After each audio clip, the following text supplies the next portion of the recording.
Good morning students. ರಿಸಿಯೆಂಟ್ online ತರಗತಿಗಳಿಗೆ ನಿಮಗೆ ಸ್ವಾಗತ. ನಾವು ನಿಯಂತ್ರಣ ಮತ್ತು ಸಹಭಾಗಿತ್ವ ಚಾಪ್ಟರ್ನಲ್ಲಿ ನಿನ್ನೆ ಕ್ಲಾಸಲ್ಲಿ ಸಸ್ಯಗಳಲ್ಲಿ ಯಾವ ರೀತಿಯಾಗಿ ನಿಯಂತ್ರಣ ಮತ್ತು ಸಹಭಾಗಿತ್ವ ಇರ್ತೈತಿ ಅಂತ ಹೇಳಿ ನೋಡಿದ್ವಿ.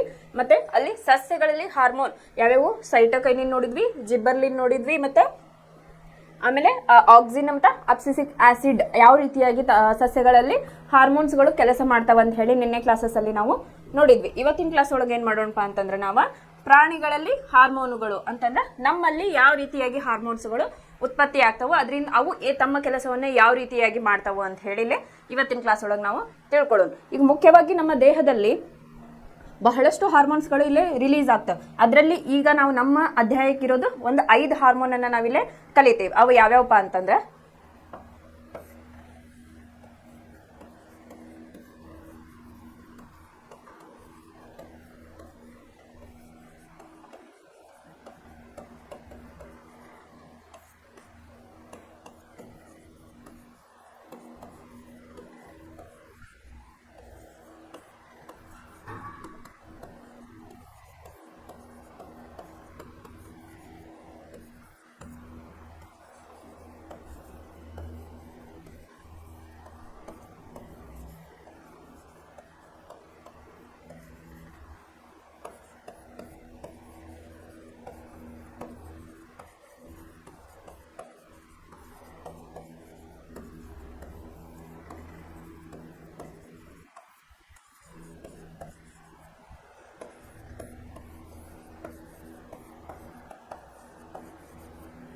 ಇಲ್ಲಿ ನಾವು 5 ರೀತಿಯ ಹಾರ್ಮೋನ್ಸ್ಗಳ ಮಧ್ಯೆ ಇಲ್ಲ ಅಭ್ಯಾಸವನ್ನ ಮಾಡ್ತೇವೆ. ಯಾವ್ದಾವಪ್ಪ ಅಂತಂದ್ರೆ ಒಂದನೇದು ಅಡ್ರಿನಲಿನ್, ಎರಡನೇದು ಥೈರಾಕ್ಸಿನ್ ಹಾರ್ಮೋನ್, ಮೂರನೇದು ಬೆಳವಣಿಗೆಯ ಹಾರ್ಮೋನ್, ನಾಲ್ಕನೇದು testosterone and oestrogen hormone, last final ಆಗಿ ಇನ್ಸುಲಿನ್. ಈಗ ಈ ಹಾರ್ಮೋನ್ಸ್ ಅಂತಂದ್ರೆ ಏನಪ್ಪಾ ಅಂತಂದ್ರೆ ಇವು ನಮ್ಮ ದೇಹದಲ್ಲಿ ಅತಿ ಮುಖ್ಯವಾದ ಕೆಲಸವನ್ನ ಮಾಡ್ತಕ್ಕಂತ ಒಂದು ರಾಸಾಯನಿಕಗಳು ಅಂತ ಹೇಳಿ ನಾವು ಹೇಳ್ತೀವಿ. ಈ ಹಾರ್ಮೋನ್ಸ್ಗಳು ಅಂತಂದ್ರೆ ಇವು ಈಗ ರಕ್ತಕ್ಕೆ ಹೆಂಗಾಗಿರ್ತೈತಿ, ರಕ್ತ ನಾಳಗಳು ಅಂತ ಹೇಳಿ ನಮ್ಮ ದೇಹದಲ್ಲಿ ಅದಾವು. ಈಗ ದುಗ್ಧ ರಸಕ್ಕೆ ಏನಾಗೈತಿ, ದುಗ್ಧ ನಾಳಗಳು ಅಂತ ಹೇಳಿ ನಮ್ಮ ದೇಹದಲ್ಲಿ. ಅದೇ ರೀತಿ ಈ ಹಾರ್ಮೋನ್ಗೆ ಯಾವುದೇ ರೀತಿಯಾದ ನಾಳಗಳು ಇಲ್ಲ. ಇವೇನ್ ಮಾಡ್ತಾವಪ್ಪ ಅಂತಂದ್ರ ಡೈರೆಕ್ಟ್ ನಮ್ಮ ರಕ್ತದಲ್ಲಿ ಇವು ಸೇರ್ಕೋತಾವ. ರಕ್ತದಲ್ಲೇ ಸೇರ್ಕೊಂಡು ಏನ್ ಮಾಡ್ತಾವಪ್ಪ ಅಂತಂದ್ರ ತಮ್ಮ ಕೆಲಸವನ್ನ ಇಲ್ಲೇ ಮಾಡ್ತಾವು. ಇವು ಏನು ಇವು ಮುಖ್ಯವಾದ ಒಂದು ರಾಸಾಯನಿಕ ರಸವನ್ನ ಬಿಡುಗಡೆ ಮಾಡ್ತಾವು. ಮತ್ತ ಪರ್ಟಿಕ್ಯುಲರ್ ಆರ್ಗನ್ ಮೇಲೆ ಕೆಲಸ ಮಾಡುವಂತ ಒಂದು ಇವಕ್ಕೇನಂತೀವಿ ರಾಸಾಯನಿಕಗಳಿಗೆ ನಾವು ಹಾರ್ಮೋನ್ಸ್ಗಳು ಅಂತ ಹೇಳಿ ಕರಿತೇವೆ. ಇವು ನಮ್ಮ ದೇಹದಲ್ಲಿ ಅತಿ ಮುಖ್ಯವಾದ ರೋಲ್ ಅಂತ ಹೇಳ್ತೇವೆ ನಾವು. ಏನಂತ ಅತಿ ಮುಖ್ಯವಾದ ಪಾತ್ರವನ್ನ ಇಲ್ಲಿ ನಮ್ಮ ದೇಹದಲ್ಲಿ ವಹಿಸ್ತಾವು ಅಂತ ಹೇಳಿ.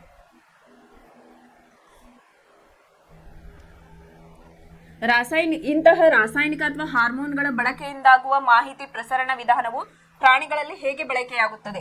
ಕೆಲವು ಪ್ರಾಣಿಗಳು, ಉದಾಹರಣೆಗೆ ಅಳಿಲುಗಳು, ಭಯಭೀತ ಸನ್ನಿವೇಶಗಳಲ್ಲಿ ಏನು ಮಾಡುತ್ತವೆ? ಅವುಗಳ ದೇಹವು ಒಂದು ಹೋರಾಡಲು ಅಥವಾ ದೂರ ಓಡಿ ಹೋಗಲು ಸನ್ನದ್ಧವಾಗಿರಬೇಕು. ಈ ಪ್ರಾಣಿಗಳಾಗಿರ್ಬೋದು, ನಾವು ಆಗಿರ್ಬೋದು. ಈಗ ನಾನು ಇನ್ನೇ ಒಂದು ಎಕ್ಸಾಂಪಲ್ ಕೊಟ್ಟೆ. ಈಗ ಹಾವು ಬಂದೈತೆ ಅಂತಂದ್ರಪ್ಪ, ಅದ ಮೆಸೇಜ್ ನಮ್ ಬ್ರೈನಿಗೆ ಹೋಗ್ಬೇಕಂದ್ರೆ ಏನ್ ಮಾಡ್ತೈತೆ ಅಂತಂದ್ರೆ ಸರ್ಟನ್ ಟೈಮ್ ತಗೋತದೆ. ಅಲ್ಲಿ ಮಟ್ಟ ಏನಾಗ್ತೈತಿ, ಹಾವು ನಮಗ ಕಚ್ಚಿ ನಾವು ಸಾಯೋ ಪರಿಸ್ಥಿತಿ ಒಳಗೆ ಇರ್ತೀವಿ. ಅದೇ ರೀತಿಯಾಗಿ ಹಲವಾರು ನಮ್ಮ ಘಟನೆಗಳು ನಡೀತಾವೆ. ಅಂತಂದ್ರೆ ಅಪಘಾತಕಾರಿ ಘಟನೆ ಒಳಗೆ ಏನ್ ಮಾಡ್ತಾವಪ್ಪ ಅಂತಂದ್ರೆ ಈ ಗ್ಲ್ಯಾಂಡ್ಸ್ಗಳು ಏನಿರ್ತಾವಲ್ಲ, ಈ ಹಾರ್ಮೋನ್ಸ್ಗಳು, ಇವು ಗ್ಲ್ಯಾಂಡ್ ಅಂತಂದ್ರೆ ಗ್ರಂಥಿಗಳಿಂದ ಇವು ಸ್ರವಿಕೆಯನ್ನ ಮಾಡ್ತಿರ್ತಾವ. ಆ ಟೈಮ್ನಾಗ ಏನ್ ಮಾಡ್ತಾವ, ಇವು ತಮ್ಮ ಕೆಲಸವನ್ನ ಮಾಡಿ ನಮಗ ಕ್ರಿಯೆಯನ್ನ ಮಾಡೋದಕ್ಕೆ ಹಚ್ತಾವ. ಈಗ ಎಕ್ಸಾಂಪಲ್, ಒಂದು ಹುಚ್ಚನಾಯಿ ಬಂದೈತಿ ಅಂತಂದ್ರೆ, ಈಗ ಎಕ್ಸಾಂಪಲ್ ಅದ ಏನ್ ಮಾಡ್ತೈತಿ, ನಮಗ್ ಹುಚ್ಚನಾಯಿ ಅಂತ ಹೆಂಗ್ ಗೊತ್ತಾಗ್ತೈತಿ, ನಮಗೆ ಸೆನ್ಸ್ ಆಗ್ತೈತಿ. ಅದ್ರ ಬಾಯಲ್ಲಿ ಜೊಲ್ ಬರ್ತಾ ಇರ್ತೈತಿ. ಅದೇ ರೀತಿಯಾಗಿ ಅದೇನ್ ಮಾಡ್ತಿರ್ತೈತಿ, ಒಂದ್ ರೀತಿ ಸೌಂಡ್ ಅನ್ನ ಮಾಡ್ತಿರ್ತೈತಿ. ಯಾವಾಗ ಇದು ನಾರ್ಮಲ್ ನಾಯಿ ಅಲ್ಲ, ಇದು ಹುಚ್ಚನಾಯಿ ಅಂತ ಹೇಳಿ ನಮಗ್ ಗೊತ್ತಾಗ್ತೈತಿ. ಅವಾಗ ನಾವು ಕಣ್ಣಿಂದ ಅದು ನೋಡ್ತೀವಿ. ಕಣ್ಣಿಂದ ನೋಡಿ ಇದರಿಂದ ನಾನು ಅಪಾಯ ಐತೆ ಅಂತ ಹೇಳಿ ಏನ್ ಮಾಡ್ತೀವಿ ನಾವು, ಇಮಿಡಿಯೇಟ್ ಅದನ್ನ ಓಡಿ ಹೋಗಾಕ ಸ್ಟಾರ್ಟ್ ಮಾಡ್ತೇವೆ. ಅವಾಗ ಏನಾಗ್ತದಪ್ಪ ಅಂತಂದ್ರೆ ನೆಕ್ಸ್ಟ್ ಅದು ಮೆಸೇಜ್ ಏನಾಗ್ತೈತಿ, ನಮ್ಮ ಹಾರ್ಟ್ಗೆ ಹೋಗ್ತೈತಿ. ಹಾರ್ಟ್ ನೋಡ್ರಿ, ಅಪಾಯಕಾರಿ ಸಂದರ್ಭದೊಳಗೆ ಏನಾಗ್ತಿರ್ತೈತಿ, ನಮ್ಮ ಹಾರ್ಟ್ ಜಾಸ್ತಿ ಬಡ್ಕೊಳ್ತಾ ಇರ್ತೈತಿ. ಅದಕ್ಕೆ ಯಾವ್ದು ಕಾರಣಪ್ಪ ಅಂತಂದ್ರೆ ಈ ಹಾರ್ಮೋನ್ಸ್ಗಳ ಸ್ರವಿಕೆಯಿಂದ ನಮಗೆ ಆ ರೀತಿಯ ಅನುಭವ ಇಲ್ಲೇ ಆಗ್ತಾ ಇರ್ತೈತಿ ಅಂತ ಹೇಳಿ. ಈ ಎರಡು ತುಂಬಾ ಜಟಿಲವಾದ ಚಟುವಟಿಕೆಗಳಾಗಿದ್ದು ಅವು ಭಾರಿ ಪ್ರಮಾಣದ ಶಕ್ತಿಯನ್ನು ನಿಯಂತ್ರಿತ ಮಾರ್ಗಗಳಲ್ಲಿ ಬಳಸಬೇಕಾಗುತ್ತದೆ. ಅನೇಕ ವಿಭಿನ್ನ ಅಂಗಾಂಶಗಳನ್ನು ಬಳಸಬೇಕಾಗುತ್ತದೆ ಮತ್ತು ಈ ಕ್ರಿಯೆಗಳಲ್ಲಿ ಅವುಗಳ ಎಲ್ಲಾ ಚಟುವಟಿಕೆಗಳನ್ನು ಸಂಯೋಜಿಸಬೇಕಾಗುತ್ತದೆ. ಆದಾಗ್ಯೂ ಈ ಹೋರಾಡುವಿಕೆ ಮತ್ತು ಓಡುವಿಕೆಗಳಂತಹ ಪರ್ಯಾಯ ಚಟುವಟಿಕೆಗಳು ಕೂಡ ಸಾಕಷ್ಟು ಭಿನ್ನವಾಗಿವೆ. ಆದ್ದರಿಂದ ಇಂತಹ ಸಂದರ್ಭಗಳಲ್ಲಿ ದೇಹದಲ್ಲಿ ಉಪಯುಕ್ತವಾದ ಕೆಲವು ಸಾಮಾನ್ಯ ಸಿದ್ಧತೆಗಳನ್ನು ಮಾಡಿಕೊಳ್ಳಬೇಕಾಗುತ್ತದೆ. ಅಂತ ಟೈಮ್ ಒಳಗೆ ಅಂದ್ರೆ ಅಪಾಯಕಾರಿ ಟೈಮ್ ಒಳಗೆ ಏನಾಗ್ತೈತಿ, ನಮ್ಮ ದೇಹ ಕೆಲವೊಂದು ರಾಸಾಯನಿಕಗಳನ್ನ ಬಿಡುಗಡೆ ಮಾಡ್ತೈತಿ. ಪರ್ಟಿಕ್ಯುಲರ್ ಗ್ರಂಥಿಗಳಿಂದ, ಒಂದು ಅದರದೇ ಆದಂತ ಗ್ರಂಥಿಗಳಿಂದ ಅದರದೇ ಆದಂತ ಕೆಲಸವನ್ನ ಸಂದರ್ಭಕ್ಕೆ ತಕ್ಕಂತೆ ಅದು ಮಾಡ್ತಾ ಇರ್ತಾವ ಅಂತ ಹೇಳಿ. ಈ ಸಿದ್ಧತೆಗಳು ಸದ್ಯೋ ಭವಿಷ್ಯತ್ನಲ್ಲಿ ಎರಡು ಚಟುವಟಿಕೆಯನ್ನು ಸಮರ್ಥವಾಗಿ ಮಾಡಲು ಸುಲಭವಾಗಿಸುತ್ತವೆ. ಅದನ್ನು ಹೇಗೆ ಸಾಧಿಸಲಾಗುತ್ತದೆ ಅಂತ ಹೇಳಿ ನೆಕ್ಸ್ಟ್ ನೋಡಿ. ಒಂದೊಮ್ಮೆ ಅಳಿಲಿನ ದೇಹ ವಿನ್ಯಾಸವು ಕೇವಲ ನರಕೋಶಗಳ ಮೂಲಕ ಉಂಟಾಗುವ ವಿದ್ಯುತ್ ಆವೇಗಗಳ ಮೇಲೆ ಮಾತ್ರ ಅವಲಂಬಿಸಿದ್ದರೆ ಮುಂಬರುವ ಚಟುವಟಿಕೆಗೆ ಸಿದ್ಧವಾಗಲು ಸೂಚಿಸಬೇಕಾದ ಅಂಗಾಂಶಗಳ ವ್ಯಾಪ್ತಿಯು ಸೀಮಿತವಾಗಿರುತ್ತದೆ. ಇಲ್ಲಿ ಏನ್ ಮಾಡ್ಯಾರ, ಒಂದು ಅಳಿಲಿನ ಒಂದು ಎಕ್ಸಾಂಪಲ್ ಅನ್ನ ನಿಮ್ಗೆಲ್ಲ ತಗೊಂಡಿದ್ದಾರೆ ಅವರು. ಮತ್ತೊಂದೆಡೆ ಒಂದು ವೇಳೆ ಒಂದು ರಾಸಾಯನಿಕ ಸಂಕೇತವನ್ನು ಕಳುಹಿಸಿದ್ದೇ ಆದರೆ ಅದು ದೇಹದ ಎಲ್ಲ ಜೀವಕೋಶಗಳನ್ನು ತಲುಪಿ ಅಗತ್ಯವಾಗಿ ಆಗಬೇಕಾದ ಬದಲಾವಣೆಗೆ ವಿಶಾಲವಾದ ವ್ಯಾಪ್ತಿಯನ್ನು ಒದಗಿಸುತ್ತದೆ ಮತ್ತು ಮಾನವನನ್ನು ಒಳಗೊಂಡಂತೆ ಅನೇಕ ಪ್ರಾಣಿಗಳಲ್ಲಿ ಅಡ್ರಿನಲ್ ಗ್ರಂಥಿಗಳಿಂದ ಸ್ರವಿಸಲ್ಪಡುವ ಅಡ್ರಿನಲಿನ್ ಹಾರ್ಮೋನ್ ಅನ್ನು ಬಳಸಿಕೊಂಡು ಈ ಕ್ರಿಯೆ ನಡೆಯುತ್ತದೆ. ಈ ಗ್ರಂಥಿಗಳನ್ನು ಗುರುತಿಸಲು ಚಿತ್ರ 6.7 ಅನ್ನು ನೋಡಿ ಅಂತ ಹೇಳಿದ್ದಾರೆ. ಈಗ ಮೊದಲನೇದಾಗಿ ಯಾವ್ದು ಹೇಳಿದ್ರಪ್ಪ ಅಂತಂದ್ರೆ ಅಡ್ರಿನಲಿನ್ ಗ್ಲ್ಯಾಂಡ್. ಇದು ಎಲ್ಲಿ ಇರ್ತೈತಿ, ಯಾವ ಗ್ಲ್ಯಾಂಡ್ ಇಂದ ಅಂದ್ರೆ ಯಾವ ಗ್ರಂಥಿಯಿಂದ ಇದು ಸ್ರವಿಕೆ ಆಗ್ತೈತಿ ಮತ್ತೆ ಇದರ ಕೆಲಸ ಏನು ಅಂತ ಹೇಳಿ ಈಗ ನಾವು ನೋಡೋಣ.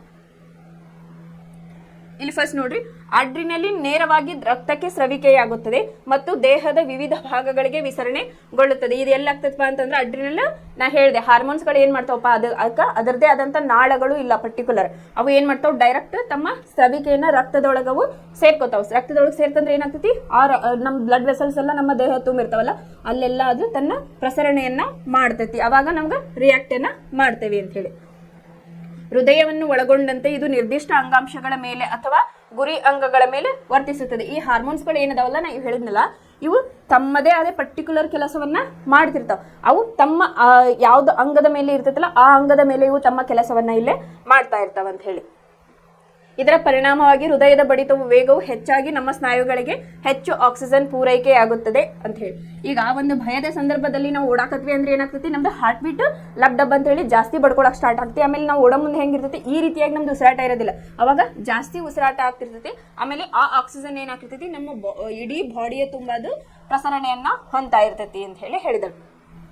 ಜೀರ್ಣಾಂಗ ವ್ಯೂಹ ಮತ್ತು ಚರ್ಮದಲ್ಲಿನ ಸಣ್ಣ ಅಪಧಮನಿಗಳ ಸುತ್ತ ಇರುವ ಸ್ನಾಯುಗಳ ಸಂಕುಚನೆಯಿಂದ ಈ ಅಂಗಗಳಿಗೆ ಹರಿಯುವ ರಕ್ತವು ಕಡಿಮೆಯಾಗುತ್ತದೆ. ಇದು ನಮ್ಮ ಅಸ್ಥಿಪಂಜರದ ಸ್ನಾಯುಗಳಿಗೆ ರಕ್ತದ ಹರಿಯುವಿಕೆಯನ್ನು ತಿರುಗಿಸುತ್ತದೆ.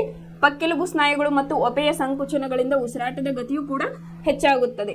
ಈ ಎಲ್ಲಾ ಪ್ರಕ್ರಿಯೆಗಳು ಒಟ್ಟಾಗಿ ಪ್ರಾಣಿಯ ದೇಹದ ಪರಿಸ್ಥಿತಿಯನ್ನು ಎದುರಿಸಲು ಸಿದ್ಧವಾಗುವಂತೆ ಮಾಡುತ್ತದೆ. ಈ ರೀತಿಯ ಪ್ರಾಣಿ ಹಾರ್ಮೋನ್ಗಳು ಅಂತಸ್ರಾವಕ ಗ್ರಂಥಿಗಳ ವ್ಯೂಹದ ಭಾಗವಾಗಿದ್ದು ನಮ್ಮ ದೇಹದಲ್ಲಿ ಎರಡನೇ ವಿಧದ ನಿಯಂತ್ರಣ ಮತ್ತು ಸಹಭಾಗಿತ್ವ ವ್ಯವಸ್ಥೆಯನ್ನು ರೂಪಿಸುತ್ತದೆ ಅಂತಂದ್ರೆ, ಈಗ ನಾವು ಒಂದು ಅಪಾಯಕಾರಿ ಸಂದರ್ಭದೊಳಗೆ ಏನಾಗ್ತಿರ್ತೈತಿ, ನಮ್ಮ ಒಪೆ ಅಂತಂದ್ರೆ ನಾವು ಶ್ವಾಸಕಾಂಗ ವ್ಯೂಹದೊಳಗೆ ನೋಡಿದ್ವಿ, ಕೆಳಗಡೆ ಏನಾಗಿರ್ತೈತಿ, ಆಕ್ಚುಲಿ ನಾವು ಉಸಿರಾಟ ಎದರಿಂದ ಮಾಡ್ಬೇಕಪ್ಪ ಅಂತಂದ್ರೆ ಒಪೆಯಿಂದ ಮಾಡಿದಾಗ ಏನಾಗ್ತೈತಿ, ನಮ್ಮ ದೇಹದಲ್ಲಿ ಇರ್ತಕ್ಕಂಥ ಟಾಕ್ಸಿನ್ಸ್ಗಳು ಹೊರಗೆ ಹೋಗ್ತಾ ಇರ್ತಾವ.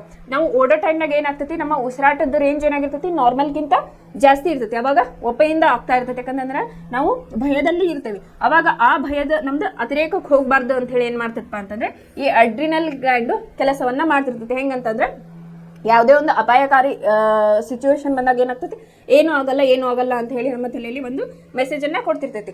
ಅದು ಎದರಿಂದ ಬರ್ತಿರ್ತಪ್ಪ ಅಂತಂದ್ರೆ ಈ ಅಡ್ರಿನಲ್ ಗ್ಲ್ಯಾಂಡ್ ಇಂದ ಏನು ಸ್ರವಿಕೆ ಆಗ್ತದಲ್ಲ ಹಾರ್ಮೋನ್, ಅದು ನಮಗೆ ಧೈರ್ಯವನ್ನ ತುಂಬ್ತಾ ಇರ್ತೈತಿ. ಈಗ ಫಾರ್ ಎಕ್ಸಾಂಪಲ್ ಎಕ್ಸಾಮ್ ಒಳಗೆ ನಾವು ಹೋಗಿದ್ವಿ ಅಂತಂದ್ರೆ ಟೆನ್ಷನ್ ಒಳಗೆ ಇರ್ತೇವೆ. ಆಮೇಲೆ ಏನ್ ಮಾಡ್ತೇವೆ, ನಮ್ಮಷ್ಟಕ್ಕೆ ನಮಗೆ ಗೊತ್ತಿದ್ದಷ್ಟು ಬರೆಯೋಣಪ್ಪ ಫಸ್ಟ್ ಅಂತ ಹೇಳಿ ನಮ್ಮಷ್ಟಕ್ಕೆ ನಾವೇ ಕೂಲ್ ಮಾಡ್ಕೊಂಡು ಎಕ್ಸಾಮ್ಸ್ ಅನ್ನ ಬರಿತಿರ್ತೇವೆ. ಅವಾಗ ಯಾವ್ದು ಹಾರ್ಮೋನ್ ಕೆಲಸ ಮಾಡ್ತಿರ್ತೈತಿ ಅಂತಂದ್ರೆ ಅಡ್ರಿನಲ್ ಗ್ಲ್ಯಾಂಡ್ ಇಲ್ಲೇ ಕೆಲಸವನ್ನ ಮಾಡ್ತಾ ಇರ್ತೈತಿ. ಆಮೇಲೆ ಒತ್ತಡದ ಸಮಯದಲ್ಲೂ ಕೂಡ ಈ ಹಾರ್ಮೋನ್ ಇಲ್ಲಿ ಕೆಲಸವನ್ನ ಮಾಡ್ತಾ ಇರ್ತೈತಿ ಅಂತ ಹೇಳಿ ನಾವಿಲ್ಲಿ ಹೇಳ್ಬೋದು. ಈಗ ಮೊದಲನೇದಾಗಿ ಅಡ್ರಿನಲ್ ಗ್ಲ್ಯಾಂಡ್ ಎಲ್ಲಿ ಇರ್ತೈತಿ, ಯಾವ ಗ್ಲ್ಯಾಂಡ್ ಇಂದ ಇದು ಸ್ರವಿಕೆ ಆಗ್ತೈತಿ, ಇದರ ಇಂಪಾರ್ಟೆನ್ಸ್ ಏನು, ಅದರ ಕೆಲಸ ಅಥವಾ ಕಾರ್ಯ ಏನು ಅಂತ ಹೇಳಿ ಫಸ್ಟ್ ನೋಡೋಣ.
ಮೊದಲನೇದು ಯಾವ್ದಪ್ಪ ಅಂತಂದ್ರೆ ಅಡ್ರಿನಲಿನ್ ಹಾರ್ಮೋನ್ ಅಂತ ಹೇಳಿ ನಾವಿಲ್ಲೇ ಕರಿತೀವಿ. ಯಾವುದು? Adrenaline hormone. ಇದು ಒಂದು ಅಡ್ರಿನಲಿನ್ ಗ್ರಂಥಿಗಳಿಂದ ಇದು ಉತ್ಪತ್ತಿಯಾಗುವಂತಹ ಹಾರ್ಮೋನ್. ಇದು ಯಾವ ಒಂದು ಗ್ರಂಥಿಯಿಂದ ಉತ್ಪತ್ತಿ ಆಗ್ತದಪ್ಪ ಅಂತಂದ್ರೆ ಅಡ್ರಿನಲಿನ್ ಗ್ರಂಥಿಗಳಿಂದ ಇದು ಉತ್ಪತ್ತಿಯಾಗುವಂತ ಒಂದು ಹಾರ್ಮೋನ್ ಅಂತ ಹೇಳಿ ಫಸ್ಟ್ ಪಾಯಿಂಟ್. ನೆಕ್ಸ್ಟ್ ಇದು ಎಲ್ಲಿ ಇರ್ತದಪ್ಪ ಅಂತಂದ್ರೆ ಕಿಡ್ನಿ ಇರ್ತಾವಲ್ಲ, ಕಿಡ್ನಿ ಒಳಗ ಇದು ಫಾರ್ ಎಕ್ಸಾಂಪಲ್ ನಮಗ 2 ಕಿಡ್ನಿಗಳು ಇರ್ತಾವ. ಈ ತರ ಇಲ್ಲಿ ಏನಾಗಿರ್ತದಪ್ಪ ಅಂತಂದ್ರೆ ಈ ತರ ಕ್ಯಾಪ್ ಲೈಕ್ ಸ್ಟ್ರಕ್ಚರ್ಸ್ ಅಂದ್ರೆ ಟೋಪಿಯ ಒಂದು ರೂಪದಲ್ಲಿ ಇವು ಕಿಡ್ನಿಗೆ ಅಂಟ್ಕೊಂಡು ಇರ್ತಾವ ಅಂತ ಹೇಳಿ ನಾವಿಲ್ಲಿ ಹೇಳ್ತೀವಿ. ಇಲ್ಲಿ ಒಂದು ನಿಮ್ಗೆ ಮಾನವಲ್ಲಿ ಅಂತಸ್ರಾವಕ ಗ್ರಂಥಿಗಳು ಅಂತ ಹೇಳಿ ಮೇಲ್ ಅಂಡ್ ಫಿಮೇಲ್ ಚಿತ್ರವನ್ನ ಇಲ್ಲೇ ಕೊಟ್ಟಿದ್ದಾರೆ. ಇಲ್ಲಿ ನೋಡ್ರಿ, ಇಲ್ಲಿ ಕಿಡ್ನಿಯ ಒಂದು ಚಿತ್ರವನ್ನ ಕೊಟ್ಟಿದ್ದಾರೆ. ಇಲ್ಲಿ ಏನೈತಲ್ಲ ಯೆಲ್ಲೋ ಕಲರ್ ಮಾರ್ಕ್ ಮಾಡಿದ್ವಿ, ಇವೇನಪ್ಪಾ ಅಂತಂದ್ರೆ ಅಡ್ರಿನಲ್ ಗ್ಲ್ಯಾಂಡ್. ಇವು ಯಾವಾಗಾದ್ರೂ ಏನಾಗಿರ್ತಾವ ಅಂತಂದ್ರೆ ಕಿಡ್ನಿಗೆ ಈ ರೀತಿಯಾಗಿ ಕ್ಯಾಪ್ ಮೂಲಕ ಇವು ಅಂಟ್ಕೊಂಡು ಇರ್ತಾವ. ಇವು ಎಲ್ಲಿರ್ತಾವ ಅಂತಂದ್ರೆ ಕಿಡ್ನಿಯ ಮೇಲೆ ಟೋಪಿ ಆಕಾರದ ರಚನೆಯಲ್ಲಿ ಇರ್ತಾವ ಅಂತ ಹೇಳಿ ನಾವು ಹೇಳ್ತೇವೆ. ಇನ್ನು ಮೂರನೇದು ಇದು ಏನ್ ಕೆಲಸ ಮಾಡ್ತದಪ್ಪ ಅಂತಂದ್ರೆ ಇದು ಏನ್ ಮಾಡ್ತೈತಿ, ನಮ್ಮ ಒಂದು ವಿಶೇಷ ರೀತಿಯ ರಾಸಾಯನಿಕವನ್ನ ನಮ್ಮ ದೇಹದಲ್ಲಿ ಇದು ಪ್ರೊಡ್ಯೂಸ್ ಮಾಡ್ತತಿ ಅಂತ ಹೇಳ್ತೇವೆ, ಅಥವಾ ಬಿಡುಗಡೆಯನ್ನ ಮಾಡ್ತತಿ. ಆ ರಾಸಾಯನಿಕ ಬಿಡುಗಡೆ ಆದಾಗ ಏನಾಗ್ತತಿ, ನಮ್ಮ ಒತ್ತಡ ಮತ್ತು ಭಯದ ಸಂದರ್ಭಗಳಲ್ಲಿ ಅದು ಕಂಟ್ರೋಲಿಗೆ ತರಕ ಸಹಾಯವನ್ನ ಮಾಡ್ತೈತಿ ಅಂತ ಹೇಳಿ. ಈಗ ಫಾರ್ ಎಕ್ಸಾಂಪಲ್ ಎಕ್ಸಾಮ್ ಆಗಿರ್ಬೋದು, ಅದು ಒಂದು ನಮ್ಗೆ ಒತ್ತಡದ ಸಮಯ. ಆಮೇಲೆ ಕೆಲಸದ ಒತ್ತಡದ ಸಮಯ ಆಗಿರ್ಬೋದು. ಆಮೇಲೆ ಭಯ, ನಮಗೆ ಯಾವಾಗಾದ್ರೂ ಭಯ ಆತಂಕ ಏನಿರ್ತೈತಲ್ಲ ಆ ಟೈಮಲ್ಲೂ ಕೂಡ ಇದು ಅಡ್ರಿನಲ್ ಹಾರ್ಮೋನು ನಮ್ಮ ದೇಹದಲ್ಲಿ ಸ್ರವಿಕೆಯನ್ನ ಮಾಡ್ತಾ ಇರ್ತೈತಿ. ನಾ ಹಾರ್ಮೋನ್ಸ್ಗಳ ಬಗ್ಗೆ ಹೇಳಿದೆ ನಿಮ್ಗೆ. ಕೆಲವೊಂದು ಆ ಹಾರ್ಮೋನ್ಗಳೇನದ ಪರ್ಟಿಕ್ಯುಲರ್ ತಮ್ಮ ಕೆಲಸವನ್ನ ತಾವು ಪರ್ಟಿಕ್ಯುಲರ್ ಅಂಗದ ಮೇಲೆವು ಕೆಲಸವನ್ನ ಮಾಡ್ತಾ ಇರ್ತಾವು ಅಂತ ಹೇಳಿ. ಈಗ ಅಡ್ರಿನಲ್ ಗ್ರಂಥಿ ಏನ್ ಮಾಡ್ತದಪ್ಪ ಅಂತಂದ್ರೆ ನಮ್ಮ ಭಯ ಆತಂಕ ಒತ್ತಡದ ಸಮಯದಲ್ಲಿ ಅದನ್ನ ನಿಯಂತ್ರಣ ಮಾಡೋದಕ್ಕೆ ಇದು ಸಹಾಯವನ್ನ ಮಾಡ್ತಿರ್ತತಿ. ಇದು ಅಡ್ರಿನಲಿನ್ ಗ್ಲ್ಯಾಂಡ್ಗಳಿಂದ ಇದು ಉತ್ಪತ್ತಿ ಆಗ್ತತಿ. ಆಮೇಲೆ ಕಿಡ್ನಿಯ ಮೇಲೆ ಟೋಪಿ ಆಕಾರದ ಒಂದು ರಚನೆಯಲ್ಲಿ ಇವು ಇರ್ತಾವು ಅಂತ ಹೇಳಿ. ಆಮೇಲೆ ಇವು ಒಂದು ರೀತಿಯ ವಿಶೇಷ ರಾಸಾಯನಿಕ ರಸವನ್ನ ಇಲ್ಲ ಬಿಡುಗಡೆ ಮಾಡಿ ಏನ್ ಮಾಡ್ತಾವು, ಒತ್ತಡ ಭಯ ಆತಂಕದ ಸಂದರ್ಭದಲ್ಲಿ ನಮಗದನ್ನ ಮೇಂಟೈನ್ ಮಾಡಕ ಅಥವಾ ಅದನ್ನ ನಿಯಂತ್ರಣ ಮಾಡೋದಕ್ಕೆ ಇದು ಹೆಲ್ಪ್ ಆಗ್ತತಿ ಅಂತ ಹೇಳಿ. ಇನ್ನ ಎರಡನೇದಾಗಿ ಯಾವುದು ನಮ್ದು ಥೈರಾಕ್ಸಿನ್ ಹಾರ್ಮೋನ್.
ಎರಡನೇದಾಗಿ ಥೈರಾಕ್ಸಿನ್ ಹಾರ್ಮೋನ್. ಇದು ಯಾವ ಒಂದು ಗ್ರಂಥಿಯಿಂದ ಸ್ರವಿಕೆ ಆಗ್ತದಪ್ಪ ಅಂತಂದ್ರೆ ಥೈರಾಯ್ಡ್ ಗ್ರಂಥಿಯಿಂದ ಇದು ಸ್ರವಿಕೆ ಆಗ್ತದೆ. ಇದು ಎಲ್ಲಿ ಲೊಕೇಟ್ ಆಗಿರ್ತದಪ್ಪ ಅಂತಂದ್ರೆ ನಮ್ಮ ಗಂಟಲಿನ ಈ ಭಾಗದಲ್ಲಿ ಇದು ಥೈರಾಯ್ಡ್ ಲೊಕೇಟ್ ಆಗಿರ್ತದೆ, ಅಥವಾ ಅಲ್ಲಿ ತನ್ನ ಜಾಗವನ್ನ ಇಲ್ಲಿ ಒಳಗೊಂಡಿರ್ತದೆ. ಅಲ್ಲಿ ನಮ್ಮ ಗಂಟಲಿನ ಭಾಗದಲ್ಲಿ ಇದು ಇರ್ತೈತಿ ಅಂತ ಹೇಳಿ. ಇದು ಮೊದಲನೇದಾಗಿ ಥೈರಾಕ್ಸಿನ್ ಹಾರ್ಮೋನ್ ಎದರಿಂದ ಆಗ್ತತಿ, ಥೈರಾಯ್ಡ್ ಗ್ರಂಥಿಗಳಿಂದ ಅದು ಉತ್ಪತ್ತಿ ಆಗ್ತತಿ. ಇದ್ರ ಕೆಲಸ ಏನಪ್ಪಾ ಅಂತಂದ್ರೆ, ಈಗ ನಾವು ಊಟ ಮಾಡ್ತೇವಲ್ಲ, ಆಹಾರದೊಳಗೆ ಏನಾಗಿರ್ತೈತಿ, ಪ್ರೋಟೀನ್ ಇರ್ತೈತಿ, ಕಾರ್ಬೋಹೈಡ್ರೇಟ್ ಇರ್ತೈತಿ, ಮತ್ತೆ ಕೊಬ್ಬಿನಂತ ಅಂಶಗಳನ್ನ ಏನ್ ಮಾಡ್ತೈತಿ, ಇದು ನಿಯಂತ್ರಣವನ್ನ ಮಾಡ್ತೈತಿ.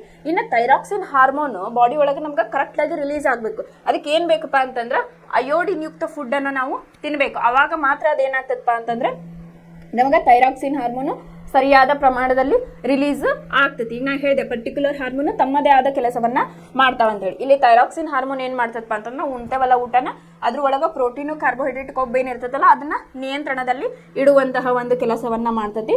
ಆಮೇಲೆ ಇದು ಥೈರಾಕ್ಸಿನ್ ಹಾರ್ಮೋನ್ ಸರಿಯಾಗಿ ರಿಲೀಸ್ ಆಗ್ಬೇಕು ಅಂತಂದ್ರೆ ಇದು ಅಯೋಡಿನ್ ಇದಕ್ಕೆ ಮುಖ್ಯವಾಗಿ ಬೇಕು ಅಂತ ಹೇಳಿ ನಾವಿಲ್ಲ ಹೇಳ್ತೇವೆ. ಈಗ ಏನಾಗಿರ್ತೈತಿ, ಈಗ ರೀಸೆಂಟಾಗಿ ನಾವು ನೋಡಾಕತ್ತೇವೆ, ಎಸ್ಪೆಷಲಿ ಹೆಣ್ಮಕ್ಳಲ್ಲಿ ಏನಾಗ್ತಿರ್ತದಪ್ಪ ಅಂತಂದ್ರೆ ಥೈರಾಯ್ಡ್ ಸಮಸ್ಯೆ ಈಗ ಜಾಸ್ತಿ ಕಂಡು ಬರ್ತಾ ಇತ್ತು.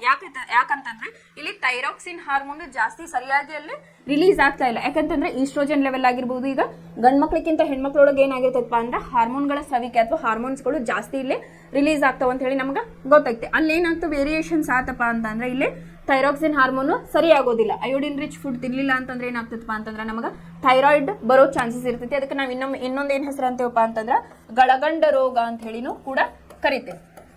ಏನಂತೀವಿ, ಗಳಗಂಡ ರೋಗ ಅಂತ ಹೇಳಿ. ಇಲ್ಲಿ ಏನಾಗಿರ್ತೈತಿ, ಗಂಟಲಿನ ಭಾಗ ಊದ್ಕೋತೈತಿ. ಈ ಪೋರ್ಷನ್ ಏನಾಗಿರ್ತೈತಲ್ಲ ಊದ್ಕೊಂಡು ಏನಾಗಿರ್ತೈತಿ ಅಲ್ಲೇ ತನ್ನ ಥೈರಾಯ್ಡ್ ಹಾರ್ಮೋನ್ ಸರಿಯಾಗಿ ತನ್ನ ಕೆಲಸವನ್ನ ಇಲ್ಲಿ ಮಾಡೋದಿಲ್ಲ. ಈ ಕೆಲವೊಬ್ಬರಿಗೆ ಜಾಸ್ತಿ ಹೆಣ್ಮಕ್ಳಲ್ಲಿ ಇದು ಕಂಡು ಬರ್ತೈತಿ. ಥೈರಾಯ್ಡ್ ಡಿಸೀಸ್ ಏನೈತಲ್ಲ ಇದು ಹೆಣ್ಮಕ್ಳಲ್ಲಿ. ಯಾಕಂತಂದ್ರೆ ಇಲ್ಲಿ ಈಸ್ಟ್ರೋಜನ್ ಹಾರ್ಮೋನ್ ಏನಾಗಿರ್ತೈತಿ ಹೆಣ್ಮಕ್ಳಲ್ಲಿ ಇರ್ತೈತಿ. ಅದು ಸರಿಯಾದ ಪ್ರಮಾಣದಲ್ಲಿ ಕೆಲಸವನ್ನ ಮಾಡ್ಲಿಲ್ಲ ಅಂದ್ರೆ ಆಮೇಲೆ ಥೈರಾಕ್ಸಿನ್ ಹಾರ್ಮೋನು ಸರಿಯಾಗಿ ಅಲ್ಲಿ ಸ್ರವಿಕೆ ಆಗ್ಲಿಲ್ಲ ಅಂತಂದ್ರೆ ಅವಾಗ ಏನ್ ಬರ್ತೈತಪ್ಪ ಅಂತಂದ್ರೆ ಈ ಥೈರಾಯ್ಡ್ ಅನ್ನೋ ಕಾಯಿಲೆಯಲ್ಲಿ ಬರ್ತೈತಿ. ಅದಕ್ಕೊಂದು ಸರ್ಟನ್ ರೇಂಜ್ ಇರ್ತೈತಿ.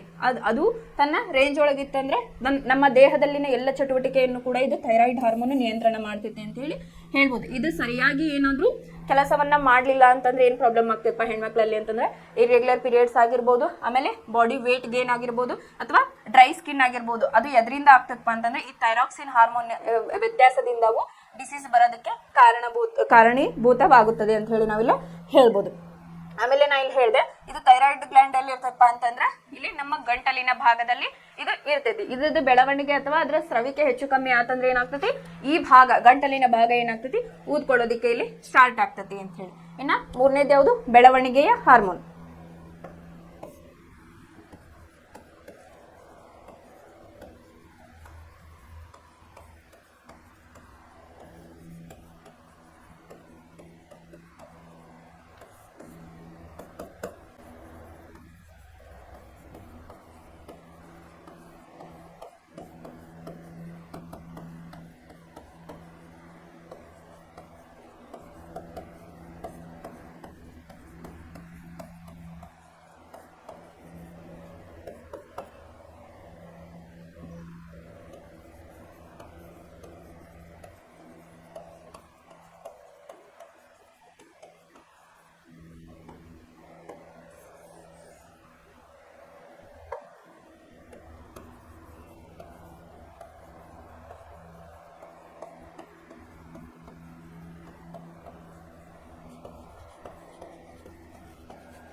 ನಿನ್ನೆ ಕ್ಲಾಸ್ ಒಳಗೆ ನಾವು ನೋಡಿದ್ವಿ ಬೆಳವಣಿಗೆ ಹಾರ್ಮೋನ್ ಬಗ್ಗೆ, ಮೆದುಳಿನ ಬಗ್ಗೆ ಹೇಳ್ಬೇಕಾದ್ರೆ ನಾನು ಹೇಳಿದ್ದೆ ಯಾವ ರೀತಿಯಾಗಿ ಬೆಳವಣಿಗೆ ಹಾರ್ಮೋನ್ ಎದರಿಂದ ಸ್ರವಿಕೆ ಆಗ್ತೈತಿ, ಪಿಟ್ಯೂಟರಿ ಗ್ರಂಥಿಯಿಂದ ಇದು ಸ್ರವಿಕೆ ಆಗ್ತೈತಿ. ಇದು ಎಲ್ಲಿ ಇರ್ತೈತಪ್ಪ ಅಂತಂದ್ರೆ ಮೆದುಳಿನ ಒಳಗಡೆ ಇರ್ತೈತಿ ಅಂತ ಹೇಳಿ ನಾವು ಮನೆ ಕ್ಲಾಸ್ ಒಳಗೆ ಮೆದುಳಿನ ಬಗ್ಗೆ ಹೇಳ್ಬೇಕಾದ್ರೆ ಇದ್ರ ಬಗ್ಗೆ ನಾನು ಹೇಳಿದ್ದೆ. ಇದು ಎಲ್ಲಿ ಇರ್ತೈತಪ್ಪ ಅಂತಂದ್ರೆ ಇದು ಸಣ್ಣ ಒಂದು ಗ್ರಂಥಿ ಅಂತಾನು ಹೇಳ್ಬೋದು. ನಾವು ಇಲ್ಲೇ ಪಿಟ್ಯೂಟರಿ ಗ್ರಂಥಿ ಅಂತ ಹೇಳಿ ಇಲ್ಲಿ ತೋರಿಸಿದಾರಲ್ಲ, ಇದು ಪಿಟ್ಯೂಟರಿ ಗ್ರಂಥಿ. ಇಲ್ಲಿಂದ ಏನಾಗ್ತಿರ್ತಪ್ಪ ಅಂತಂದ್ರೆ ನಮ್ಮ ಬೆಳವಣಿಗೆಯ ಹಾರ್ಮೋನು ಗ್ರೋತ್ ಆಗ್ತಾ ಇರ್ತೈತಿ. ಅಂತಂದ್ರೆ ಅಲ್ಲಿ ಬೆಳವಣಿಗೆಯ ಒಂದು ಹಾರ್ಮೋನ್ ಏನಾಗ್ತಿರ್ತೈತಿ ಅಲ್ಲಿ ರಿಲೀಸ್ ಆಗ್ತಾ ಇರ್ತೈತಿ. ಇದು ಎಲ್ಲಿ ಲೊಕೇಟ್ ಆಗಿರ್ತೈತಪ್ಪ ಅಂತಂದ್ರೆ ನಮ್ಮ ಮೆದುಳಿನಲ್ಲಿ ಇದು ಲೊಕೇಟ್ ಆಗಿರ್ತೈತಿ. ಯಾವುದು, ಪಿಟ್ಯೂಟರಿ ಗ್ರಂಥಿ. ಅಲ್ಲಿಂದ ಏನಾಗ್ತಿರ್ತೈತಿ ನಮ್ದು ಬೆಳವಣಿಗೆಯ ಹಾರ್ಮೋನು ರಿಲೀಸ್ ಆಗ್ತಾ ಇರ್ತೈತಿ.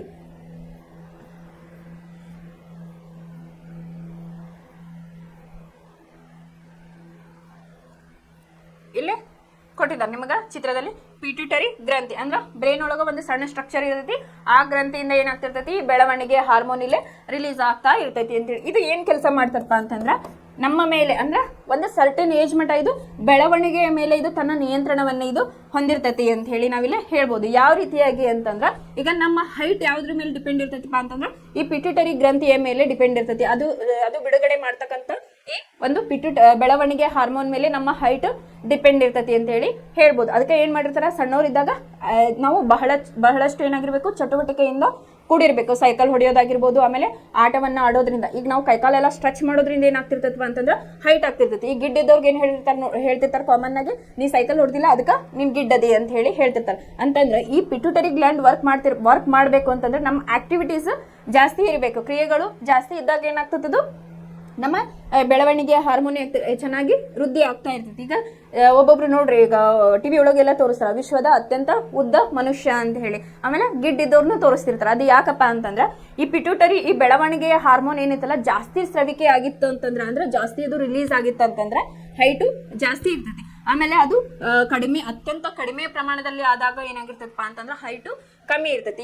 ಇದು ಎದ್ರ ಮೇಲೆ ಡಿಪೆಂಡ್ ಆಯ್ತಪ್ಪ ಅಂತಂದ್ರೆ ಬೆಳವಣಿಗೆಯ ಹಾರ್ಮೋನ್ ಮೇಲೆ ನಮ್ಮ ಹೈಟು ನಿಯಂತ್ರಣವನ್ನ ಕಾಯ್ದಿರಿಸ್ಕೊಂಡಿರ್ತೈತಿ ಅಂತ ಹೇಳಿ ಹೇಳ್ಬೋದು. ಹಾಗಾಗಿ ನಾವು ಕೆಲವೊಂದು ಹೆರಿಡಿಟಿಯಿಂದನೂ ಬಂದಿರ್ತಾವ, ಹೈಟು ಹೇಳಕ್ಕಾಗಲ್ಲ. ಅದನ್ನು ಹೆರಿಡಿಟಿಯಿಂದ ಬಂದಿದ್ದು ಬೇರೆ ಆಗಿರ್ತೈತಿ. ಅಂತಂದ್ರೆ ಜೆನೆಟಿಕ್ಸ್ ಡಿಸಾರ್ಡರ್ ಇದ್ದರೂ ಕೂಡ ಕೆಲವೊಬ್ರು ಏನಾಗಿರ್ತಾರೆ ಹೈಟ್ ಕಮ್ಮಿ ಇರ್ತಾರೆ. ಆಮೇಲೆ ಜೆನೆಟಿಕ್ ಒಬ್ಬೊಬ್ರದ್ದು ಹೈಟ್ ಇದ್ದ ಪೇರೆಂಟ್ಸ್ ಹೈಟ್ ಇದ್ದಾಗ ಒಂದು ಹೈಟು ಇರ್ತಾರೆ. ಸಮಟೈಮ್ಸ್ ಏನಾಗಿರ್ತೈತಿ, ಈಗ ನಾರ್ಮಲ್ ಪೀಪಲ್ಸ್ ಅವ್ರಿಗೆ ಹೆರಿಡಿಟಿ ಇರಲ್ಲ ಅಂತಂದಾಗ ಪಿಟ್ಯೂಟರಿ ಗ್ಲ್ಯಾಂಡ್ ಏನು ಸ್ರವಿಕೆಯನ್ನು ಜಾಸ್ತಿ ಮಾಡಿದಾಗ ಏನಾಗ್ತದವಾ ಅಂತಂದ್ರೆ ಇಲ್ಲಿ ಹೈಟ್ ಜಾಸ್ತಿ ಇರ್ತೈತಿ. ಯಾವಾಗ ಅದ್ರದ್ದು ಬೆಳವಣಿಗೆಯ ಹಾರ್ಮೋನ್ ಕಡಿಮೆ ಇರ್ತೈತಲ್ಲ ಅವಾಗ ಹೈಟ್ ಕಮ್ಮಿ ಇರ್ತೈತಿ ಅಂತ ಹೇಳಿ ಇಲ್ಲಿ ನಾವು ಹೇಳ್ಬೋದು. ಇದ್ರದ್ದು ಮೊದಲನೇದಾಗಿ ಏನ್ ಬರೀಬೇಕು ನೀವು, ಇದು ಬೆಳವಣಿಗೆ ಹಾರ್ಮೋನು ಪಿಟ್ಯೂಟರಿ ಗ್ರಂಥಿಯಿಂದ ಇದು ಬಿಡುಗಡೆ ಹೊಂದತಿ. ಇದು ಬೆಳವಣಿಗೆಯ ಮೇಲೆ ತನ್ನ ನಿಯಂತ್ರಣವನ್ನ ಹೊಂದಿರ್ತತಿ ಅಂತ ಹೇಳಿ ನೀವು ಹೇಳ್ಬೋದು. ಇಲ್ಲಿ ಈ ಬೆಳವಣಿಗೆ ಹಾರ್ಮೋನು ಇದು ಪಿಟ್ಯೂಟರಿ ಗ್ರಂಥಿಯಿಂದ ಜಾಸ್ತಿ ನಮ್ಗೆ ಸ್ರವಿಕೆ ಆದಾಗ ಹೈಟ್ ಜಾಸ್ತಿ ಇರ್ತಾರ, ಆಮೇಲೆ ಕಡಿಮೆ ಇದ್ದಾಗ ಅದೇನಾಗಿರ್ತೈತಿ ಹೈಟು ಕಡಿಮೆ ಇರ್ತಾರ ಅಂತ ಹೇಳಿ ನೀವು ಇಲ್ಲಿ ಹೇಳ್ಬೋದು. ಆಮೇಲೆ ಇನ್ನೊಂದು ಯಾವುದು, testosterone and oestrogen hormone, 4ನೇದು.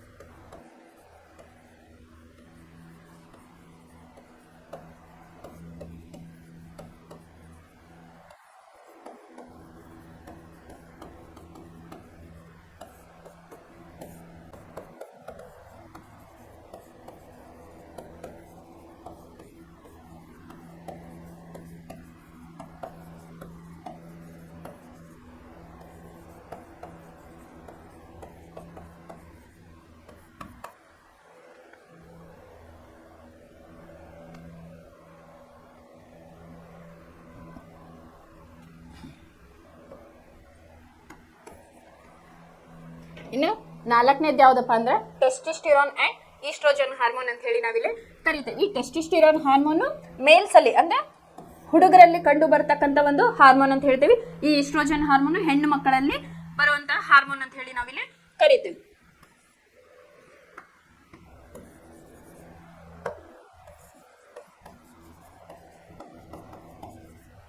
Testosterone ಏನಪ್ಪಾ ಅಂತಂದ್ರೆ ಗಂಡ್ಮಕ್ಳಲ್ಲಿ ಈಸ್ಟ್ರೋಜನ್, ಹೆಣ್ಮಕ್ಳಲ್ಲಿ ರಿಲೀಸ್ ಆಗ್ತತಿ ಅಂತ ಹೇಳಿ ನಾವಿಲ್ಲ ಹೇಳ್ತೀವಿ. ಇದು ಯಾವ್ದಕ್ಕೆ ಸಂಬಂಧಪಟ್ಟಪ್ಪ ಅಂತಂದ್ರೆ ಪ್ರೌಢತೆಗೆ ಒಂದು ಸಂಬಂಧಪಟ್ಟ ಹಾರ್ಮೋನ್ ಅಂತ ಹೇಳಿ ನಾವಿಲ್ಲಿ ಕರಿಬಹುದು. ಯಾಕಪ್ಪ ಅಂತಂದ್ರೆ ಈ ಪ್ರೌಢತೆ ಅನ್ನೋದೇನೈತಲ್ಲ, ಈಗ ಹೆಣ್ಮಕ್ಳಲ್ಲಿ ಏನಾಗಿರ್ತೈತಿ 12 to 16 ಏಜ್ ಒಳಗ ಪ್ರೌಢತೆಯ ಹಂತ ಅಂತ ಹೇಳಿ ನಾವು ಕರಿತೀವಿ. ಅಲ್ಲೇನಾಗ್ತೈತಿ ಹೆಣ್ಮಕ್ಳು ಋತುಮತಿ ಆಗುವ ಹಂತ ಅಂತ ಹೇಳಿ ನಾವಿಲ್ಲಿ ಕರಿತೇವೆ. ಅವಾಗ ಏನಾಗಿರ್ತೈತಪ್ಪ ಅಂತಂದ್ರೆ ಈ ಈಸ್ಟ್ರೋಜನ್ ಹಾರ್ಮೋನು ಬಿಡುಗಡೆಯನ್ನ ಹೊಂತಾ ಇರ್ತೈತಿ ಅಂತ ಹೇಳಿ ನಾವಿಲ್ಲ ಹೇಳ್ತೀವಿ. ಅವಾಗ ಏನಾಗ್ತದಪ್ಪ ಅಂತಂದ್ರೆ ಸರ್ಟನ್ ಬಾಡಿ ಒಳಗೆ ಚೇಂಜಸ್ ಆಗ್ತದೆ ಹೆಣ್ಮಕ್ಳೊಳಗೆ. ಯಾವ ರೀತಿ ಅಂತಂದ್ರೆ ಈಸ್ಟ್ರೋಜನ್ ಹಾರ್ಮೋನು ಅದು ಪ್ರೌಢಾವಸ್ಥೆಯಲ್ಲಿ ಕೆಲಸ ಮಾಡುವಂತ ಹಾರ್ಮೋನ್ ಅಂತ ಹೇಳಿ ನಾವು ಹೇಳ್ತೀವಿ. ಅಲ್ಲಿ ಏನಾಗ್ತಿರ್ತದಪ್ಪ ಅಂದ್ರೆ ಹೆಣ್ಮಕ್ಳಿಗೆ ಮುಖದಲ್ಲಿ ಮೊಡವೆಗಳ ಆಗೋ ಚಾನ್ಸಸ್ ಇರ್ತೈತಿ. ಆಮೇಲೆ ಬಾಡಿಯಲ್ಲಿ ಸರ್ಟನ್ ಚೇಂಜಸ್ ಆಗೋದು ನಮ್ ಕಾಣ್ಬಹುದು. ಆಮೇಲೆ ಹೇರ್ ಏನಾಗಿರ್ತೈತಿ, ಹೇರ್ ಗ್ರೋತ್ ಚೆನ್ನಾಗಿ ಗ್ರೋ ಆಗ್ತಾ ಇರ್ತೈತಿ. ಈ ಹಾರ್ಮೋನ್ ತನ್ನ ಪ್ರೌಢಾವಸ್ಥೆಯಲ್ಲಿ ಕೆಲಸ ಮಾಡುವಾಗ ಹೆಣ್ಣು ಮಕ್ಕಳಲ್ಲಿ ಫಿಸಿಕಲಿ ಚೇಂಜ್ ಆಗ್ತೈತಿ, ಅಂದ್ರೆ ನಮ್ಮ ಭೌತಿಕವಾಗಿ ಹೆಣ್ಮಕ್ಳಲ್ಲಿ ಚೇಂಜ್ ಆಗ್ತೈತಿ. ಆಮೇಲೆ ಮುಖದ ಮೇಲೆ ಮೊಡವೆಗಳು ಬರಕ ಸ್ಟಾರ್ಟ್ ಆಗ್ತೈತಿ. ಆಮೇಲೆ ಏನಾಗ್ತೈತಿ ಕೂದಲುಗಳು ಉದ್ದ ಬರೋದಕ್ಕೆ ಇಲ್ಲಿ ಸ್ಟಾರ್ಟ್ ಆಗ್ತೈತಿ ಅಂತ ಹೇಳಿ ನಾವಿಲ್ಲಿ ಹೇಳ್ತೇವೆ. ಇನ್ನ ಟೆಸ್ಟೋಸ್ಟೆರಾನ್ ಹಾರ್ಮೋನ್ ಹುಡುಗರಲ್ಲಿ ಕಂಡು ಬರ್ತಕ್ಕಂಥ ಒಂದು ಹಾರ್ಮೋನ್. ಈಗ ನೋಡಿದಾಗ ಇಲ್ಲಿ ಏನಾಗ್ತದಪ್ಪ ಅಂತಂದ್ರೆ ಇದು ಒಂದು ಅವರ 12 to 16 ಏಜ್ ಒಳಗೆ ಏನಾಗ್ತಿರ್ತೈತೆ ಅಂತಂದ್ರೆ ದೇಹ ಬಲಾಢ್ಯವಾಗಲು ಇಲ್ಲೇ ಕಾರಣೀಭೂತವಾದ ಹಾರ್ಮೋನ್ ಯಾವ್ದಪ್ಪ ಅಂತಂದ್ರೆ ಟೆಸ್ಟೋಸ್ಟೆರಾನ್ ಹಾರ್ಮೋನ್. ಆ ಟೈಮಲ್ಲಿ ಏನಾಗ್ತೈತಿ ಮುಖದ ಮೇಲೆ ಗುಳ್ಳೆಗಳಾಗೋದು, ಮೀಸೆ ಬರೋದಕ್ಕೆ ಸ್ಟಾರ್ಟ್ ಆಗ್ತೈತಿ. ಅವಾಗ ಗಂಡ್ಮಕ್ಳಲ್ಲಿ ವಾಯ್ಸ್ ಕೂಡ ಚೇಂಜ್ ಆಗ್ತೈತಿ. ಸರ್ಟನ್ 12 to 16 ಏಜ್ ಒಳಗೆ ಏನಾಗ್ತೈತಿ ಹೆಣ್ಮಕ್ಳಲ್ಲಿ ಸಾಫ್ಟ್ ವಾಯ್ಸ್ ಬರ್ತೈತಿ, ಗಂಡ್ಮಕ್ಳಲ್ಲಿ ಅವಾಗ ಹಾರ್ಡ್ ವಾಯ್ಸ್ ಬರೋದಕ್ಕೆ ಸ್ಟಾರ್ಟ್ ಆಗ್ತೈತಿ. ಇವೇನಾರು ಜಾಸ್ತಿ ಹೆಣ್ಣು ಮಕ್ಕಳಲ್ಲಿ ಟೆಸ್ಟೋಸ್ಟೆರಾನ್ ಹಾರ್ಮೋನ್ ಇವು ಇಂಬ್ಯಾಲೆನ್ಸ್ ಏನಾರ ಆತಂದ್ರೆ ಅವಾಗದು ಗಂಡಿನ ಒಂದು ಹಾರ್ಮೋನ್ಗಳು ಜಾಸ್ತಿ ಆದ್ರೆ ಹೆಣ್ಮಕ್ಳು ಗಂಡ್ಮಕ್ಳಂಗೆ ಆಗೋದು, ಆಮೇಲೆ ಗಂಡ್ಮಕ್ಳು ಹೆಣ್ಮಕ್ಳಂಗೆ ಆಡೋ ಚಾನ್ಸಸ್ ಯಾವ್ದ್ರಿಂದ ಇರ್ತದಪ್ಪ ಅಂತಂದ್ರೆ ಈ ಹಾರ್ಮೋನ್ಗಳ ಸ್ರವಿಕೆ ಹೆಚ್ಚು ಕಮ್ಮಿ ಆದಾಗ ಈ ಚಾನ್ಸಸ್ ಇರ್ತೈತಿ ಅಂತ ಹೇಳಿ ನಾವಿಲ್ಲೇ ಹೇಳ್ತೀವಿ. ಇದ್ರ ಬಗ್ಗೆ ನಿಮ್ದು ಇನ್ನೊಂದು ಚಾಪ್ಟರ್ ಬರ್ತೈತಿ ಸಂತಾನೋತ್ಪತ್ತಿ ಕ್ರಿಯೆ ಅಂತೇಳಿ, ಅದ್ರೊಳಗೆ ಇನ್ ಡೀಟೇಲ್ ಆಗಿ ನಾ ಇದ್ರ ಬಗ್ಗೆ ಹೇಳ್ತೇನೆ ನಿಮ್ಗೆ. ಇದ್ರ ಬಗ್ಗೆ ನೀವೇನ್ ತಿಳ್ಕೊಬೇಕಪ್ಪ ಅಂತಂದ್ರೆ ಟೆಸ್ಟೋಸ್ಟೆರಾನ್ ಹಾರ್ಮೋನ್ ಹುಡುಗರಲ್ಲಿ ಉತ್ಪತ್ತಿ ಆಗ್ತೈತಿ, ಈಸ್ಟ್ರೋಜನ್ ಹಾರ್ಮೋನು ಹೆಣ್ಣು ಮಕ್ಕಳಲ್ಲಿ ಉತ್ಪತ್ತಿ ಆಗ್ತೈತಿ. ಇದು ಎದಕ್ಕೆ ಸಂಬಂಧಪಟ್ಟಿಪ್ಪ ಅಂತಂದ್ರೆ ಪ್ರೌಢತೆಗೆ ಸಂಬಂಧಪಟ್ಟ ಹಾರ್ಮೋನ್ ಅಂತ ಹೇಳಿ ಹೇಳ್ಬೋದು.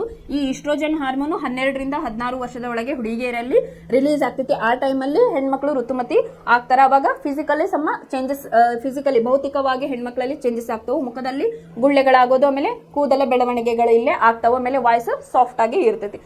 ಗಂಡ್ಮಕ್ಳಲ್ಲಿ ಟೆಸ್ಟೋಸ್ಟೆರಾನ್ ಹಾರ್ಮೋನ್ ಬೆಳವಣಿಗೆ ಆದಂಗೆ ಏನಾಗ್ತದಪ್ಪ ಅಂತಂದ್ರೆ ಮುಖದಲ್ಲಿ ಮೊಡವೆಗಳು ಬರೋದಕ್ಕೆ ಸ್ಟಾರ್ಟ್ ಆಗ್ತೈತಿ, ದೇಹ ಬಲಾಢ್ಯವಾಗ್ತೈತಿ, ವಾಯ್ಸ್ ನಮ್ದು ಧ್ವನಿ ಏನಿರ್ತೈತಲ್ಲ ಹುಡುಗರು ಒಳಗದು ಗಡಸುತನಕ್ಕೆ ತಿರುಗ್ತೈತಿ, ಆಮೇಲೆ ದೇಹ ಬಲಾಢ್ಯವಾಗಿ ಟರ್ನ್ ಆಗ್ತಾ ಇರ್ತೈತಿ ಅಂತ ಹೇಳಿ ನೀವಿಲ್ಲಿ ಬರಿಬಹುದು. ಇನ್ನ ಲಾಸ್ಟ್ನೇದು ಯಾವುದು? ಇನ್ಸುಲಿನ್.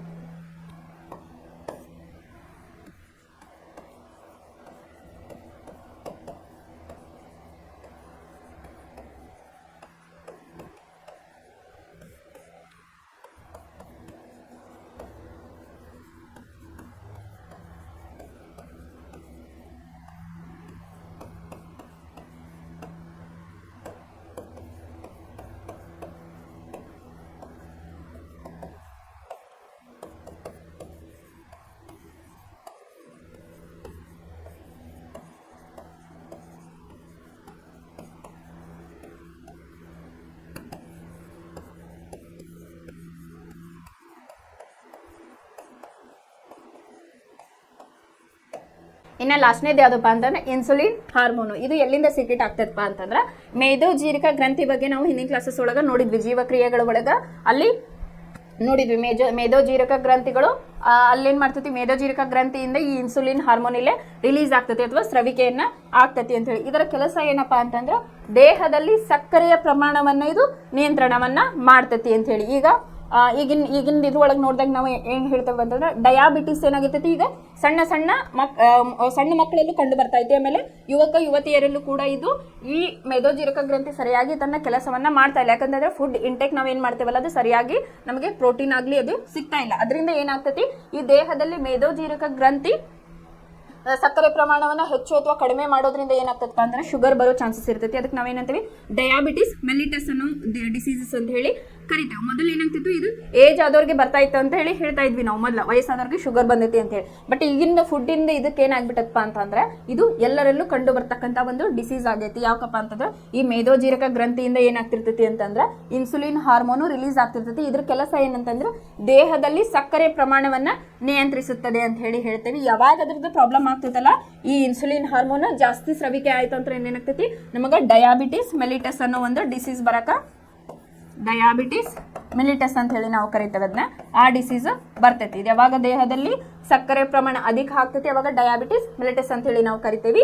ಅದಕ್ಕೆ ಕಾರಣ ಯಾವ್ದಪ್ಪ ಅಂತಂದ್ರೆ ಮೇದೋಜೀರಕ ಗ್ರಂಥಿಯಿಂದ ಉತ್ಪತ್ತಿ ಆಗ್ತಕ್ಕಂತಹ ಇನ್ಸುಲಿನ್ ಹಾರ್ಮೋನ್ ಅಂತ ಹೇಳಿ ನಾವಿಲ್ಲಿ ಹೇಳ್ಬೋದು. ಇನ್ಸುಲಿನ್ ಹಾರ್ಮೋನಿನ ಕೆಲಸ ಏನಪ್ಪಾ ಅಂತಂದ್ರೆ ಫಸ್ಟ್ ನೀವೇನ್ ಬರ್ಬೇಕು, ಇಲ್ಲೇ ಮೇದೋಜೀರಕ ಗ್ರಂಥಿಯಿಂದ ಈ ಇನ್ಸುಲಿನ್ ಹಾರ್ಮೋನ್ ಉತ್ಪತ್ತಿ ಆಗ್ತತಿ. ಆಮೇಲೆ ಇದು ಇದ್ರ ಕೆಲಸ ಏನು, ದೇಹದಲ್ಲಿನ ಸಕ್ಕರೆ ಪ್ರಮಾಣವನ್ನೇ ಇದು ನಿಯಂತ್ರಣವನ್ನ ಮಾಡ್ತತಿ. ಇದರದ್ದು ವೇರಿಯೇಷನ್ಸ್ ಆತಂದ್ರೆ ಏನಾಗ್ತತಿ, ನಮ್ಗೆ ಡಯಾಬಿಟಿಸ್ ಮಿಲಿಟಸ್ ಅನ್ನೋ ಒಂದು ಡಿಸೀಸ್ ಬರೋದಕ್ಕೆ ಸ್ಟಾರ್ಟ್ ಆಗ್ತತಿ. ಇನ್ನು ಜನರಲ್ ವರ್ಡ್ ಒಳಗೆ ನಾವೇನಂತೀವಿ ಶುಗರ್ ಅಂತ ಹೇಳಿದ್ನ ಕರಿತೇವೆ ಅಂತ ಹೇಳಿ. ಇದಿಷ್ಟು ಏನಪ್ಪಾ ಅಂತಂದ್ರೆ, ಆಮೇಲೆ ಇದು ಮೇದೋಜೀರಕ ಗ್ರಂಥಿ ಇಲ್ಲೇ ಎಲ್ಲಿರ್ತತಿ ಅಂತ ಹೇಳಿ ತೋರ್ಸಾರ ನೋಡ್ರಿ. ಇಲ್ಲೇನಲ್ಲ, ಇದು ಮೇದೋಜೀರಕ ಗ್ರಂಥಿಗಳು ಅಂತ ಹೇಳಿ. ಇನ್ನ ಈಗ ನಾವು 5 ಹಾರ್ಮೋನ್ಸ್ಗಳ ಬಗ್ಗೆ ಕಲಿತ್ವಿ. ಈ ಪಿಕ್ಚರ್ ಒಳಗ ನಿಮ್ಗೆ ಹೇಳಿದಾರೆ ಇಲ್ಲಿ ಪೀನಿಯಲ್ ಗ್ರಂಥಿ ಅಂತ ಐತಿ. ಇದಕ್ಕೆ ಮೇ ಬಿ ಇದು third I of the brain ಅಂತ ಹೇಳೇನೋ ಕರೀತಾರೆ. ಇದು ಹೈಯರ್ ಸ್ಟಡೀಸ್ಗೆ ಹೋದಾಗ ನೀವು ಇದ್ರ ಬಗ್ಗೆ ಕಲಿತೀರಿ. ಪಿಟ್ಯೂಟರಿ ಗ್ರಂಥಿ ಬಗ್ಗೆನೂ ಕಲಿತ್ವಿ, ಹೈಪೋಥಾಲಮಸ್ ಬಗ್ಗೆ ಮೆದುಳಿನ ಬಗ್ಗೆ ಹೇಳ್ಬೇಕಾದ್ರೆ ನಾವು ಕಲಿತ್ವಿ. ಆಮೇಲೆ ಪ್ಯಾರಾಥೈರಾಯ್ಡ್ ಗ್ರಂಥಿಗಳು, ಥೈಮಸ್ ಅಂದ್ರೆ ಥೈರಾಯ್ಡ್ ಒಳಗೆ ಏನಾಗಿರ್ತೈತೆ ಹೈಪೋ ಮತ್ತು ಹೈಪರ್ ಥೈರಾಯ್ಡ್ ಅಂತ ಹೇಳಿ ನಾವು ಡಿಸೀಸಸ್ ಅನ್ನ ನೋಡ್ತೀವಿ. ಇದು ನೀವು ಹೈಯರ್ ಕ್ಲಾಸಸ್ ಒಳಗೆ ಹೋದಾಗ ಗೊತ್ತಾಗ್ತೈತೆ. ಹೈಪರ್ ಅಂದ್ರೆ ಜಾಸ್ತಿ, ಹೈಪೋ ಅಂದ್ರೆ ಕಡಿಮೆ. ಅಂದ್ರೆ ಸ್ರವಿಕೆ ಥೈರಾಕ್ಸಿನ್ ಹಾರ್ಮೋನ್ ಏನೈತಲ್ಲ ಕಡಿಮೆ ಸ್ರವಿಕೆ ಆಗೋದು, ಹೆಚ್ಚಿಗೆ ಸ್ರವಿಕೆ ಆದಾಗ ಡಿಸೀಸಸ್ ಬರ್ತಾವೆ. ಯಾವುದು ಹೈಪೋ ಮತ್ತು ಹೈಪರ್ ಥೈರಾಯ್ಡ್ ಅಂತ ಹೇಳಿ ನಾವಿಲ್ಲಿ ಕರಿತೀವಿ. ಥೈರಾಯ್ಡ್ ನಿಂದ ಬರ್ತಕ್ಕಂಥ ಡಿಸೀಸ್ಗಳು ಯಾವ್ದಪ್ಪ ಅಂತಂದ್ರೆ ಥೈರಾಯ್ಡ್, ಅದ್ರೊಳಗೆ ಹೈಪೋ ಆಗಿರ್ಬೋದು, ಹೈಪರ್ ಆಗಿರ್ಬೋದು ಅಂತ ಹೇಳಿ ನಾವಿಲ್ಲಿ ಹೇಳ್ತೇವೆ. ಆಮೇಲೆ ಥೈಮಸ್ ಗ್ಲ್ಯಾಂಡ್, ಆಮೇಲೆ ಮೇದೋಜೀರಕ ಗ್ರಂಥಿ ಮತ್ತು ಅಡ್ರಿನಲ್ ಗ್ರಂಥಿಗಳ ಬಗ್ಗೆ ನಾವಿಲ್ಲಿ ಕಲಿತ್ವಿ. ಇನ್ನು ಈಗ ನಾವೇನ್ ಮಾಡಿದ್ವಿ 5 ಹಾರ್ಮೋನ್ಸ್ಗಳ ಬಗ್ಗೆ ಕಲಿತ್ವಿ. ಇದೇ ರೀತಿಯಾಗಿ ನಮ್ಮ ದೇಹದಲ್ಲಿ ಏನಾಗಿರ್ತವೆ, ಇನ್ನೂ ಜಾಸ್ತಿ ಹಾರ್ಮೋನ್ಗಳು ಇರ್ತವೆ ಹೆಣ್ಮಕ್ಳಲ್ಲಿ. ಯಾವ್ದಾವ್ದಪ್ಪ ಅಂತಂದ್ರೆ LSH ಅಂತ ಕರಿತೇವೆ.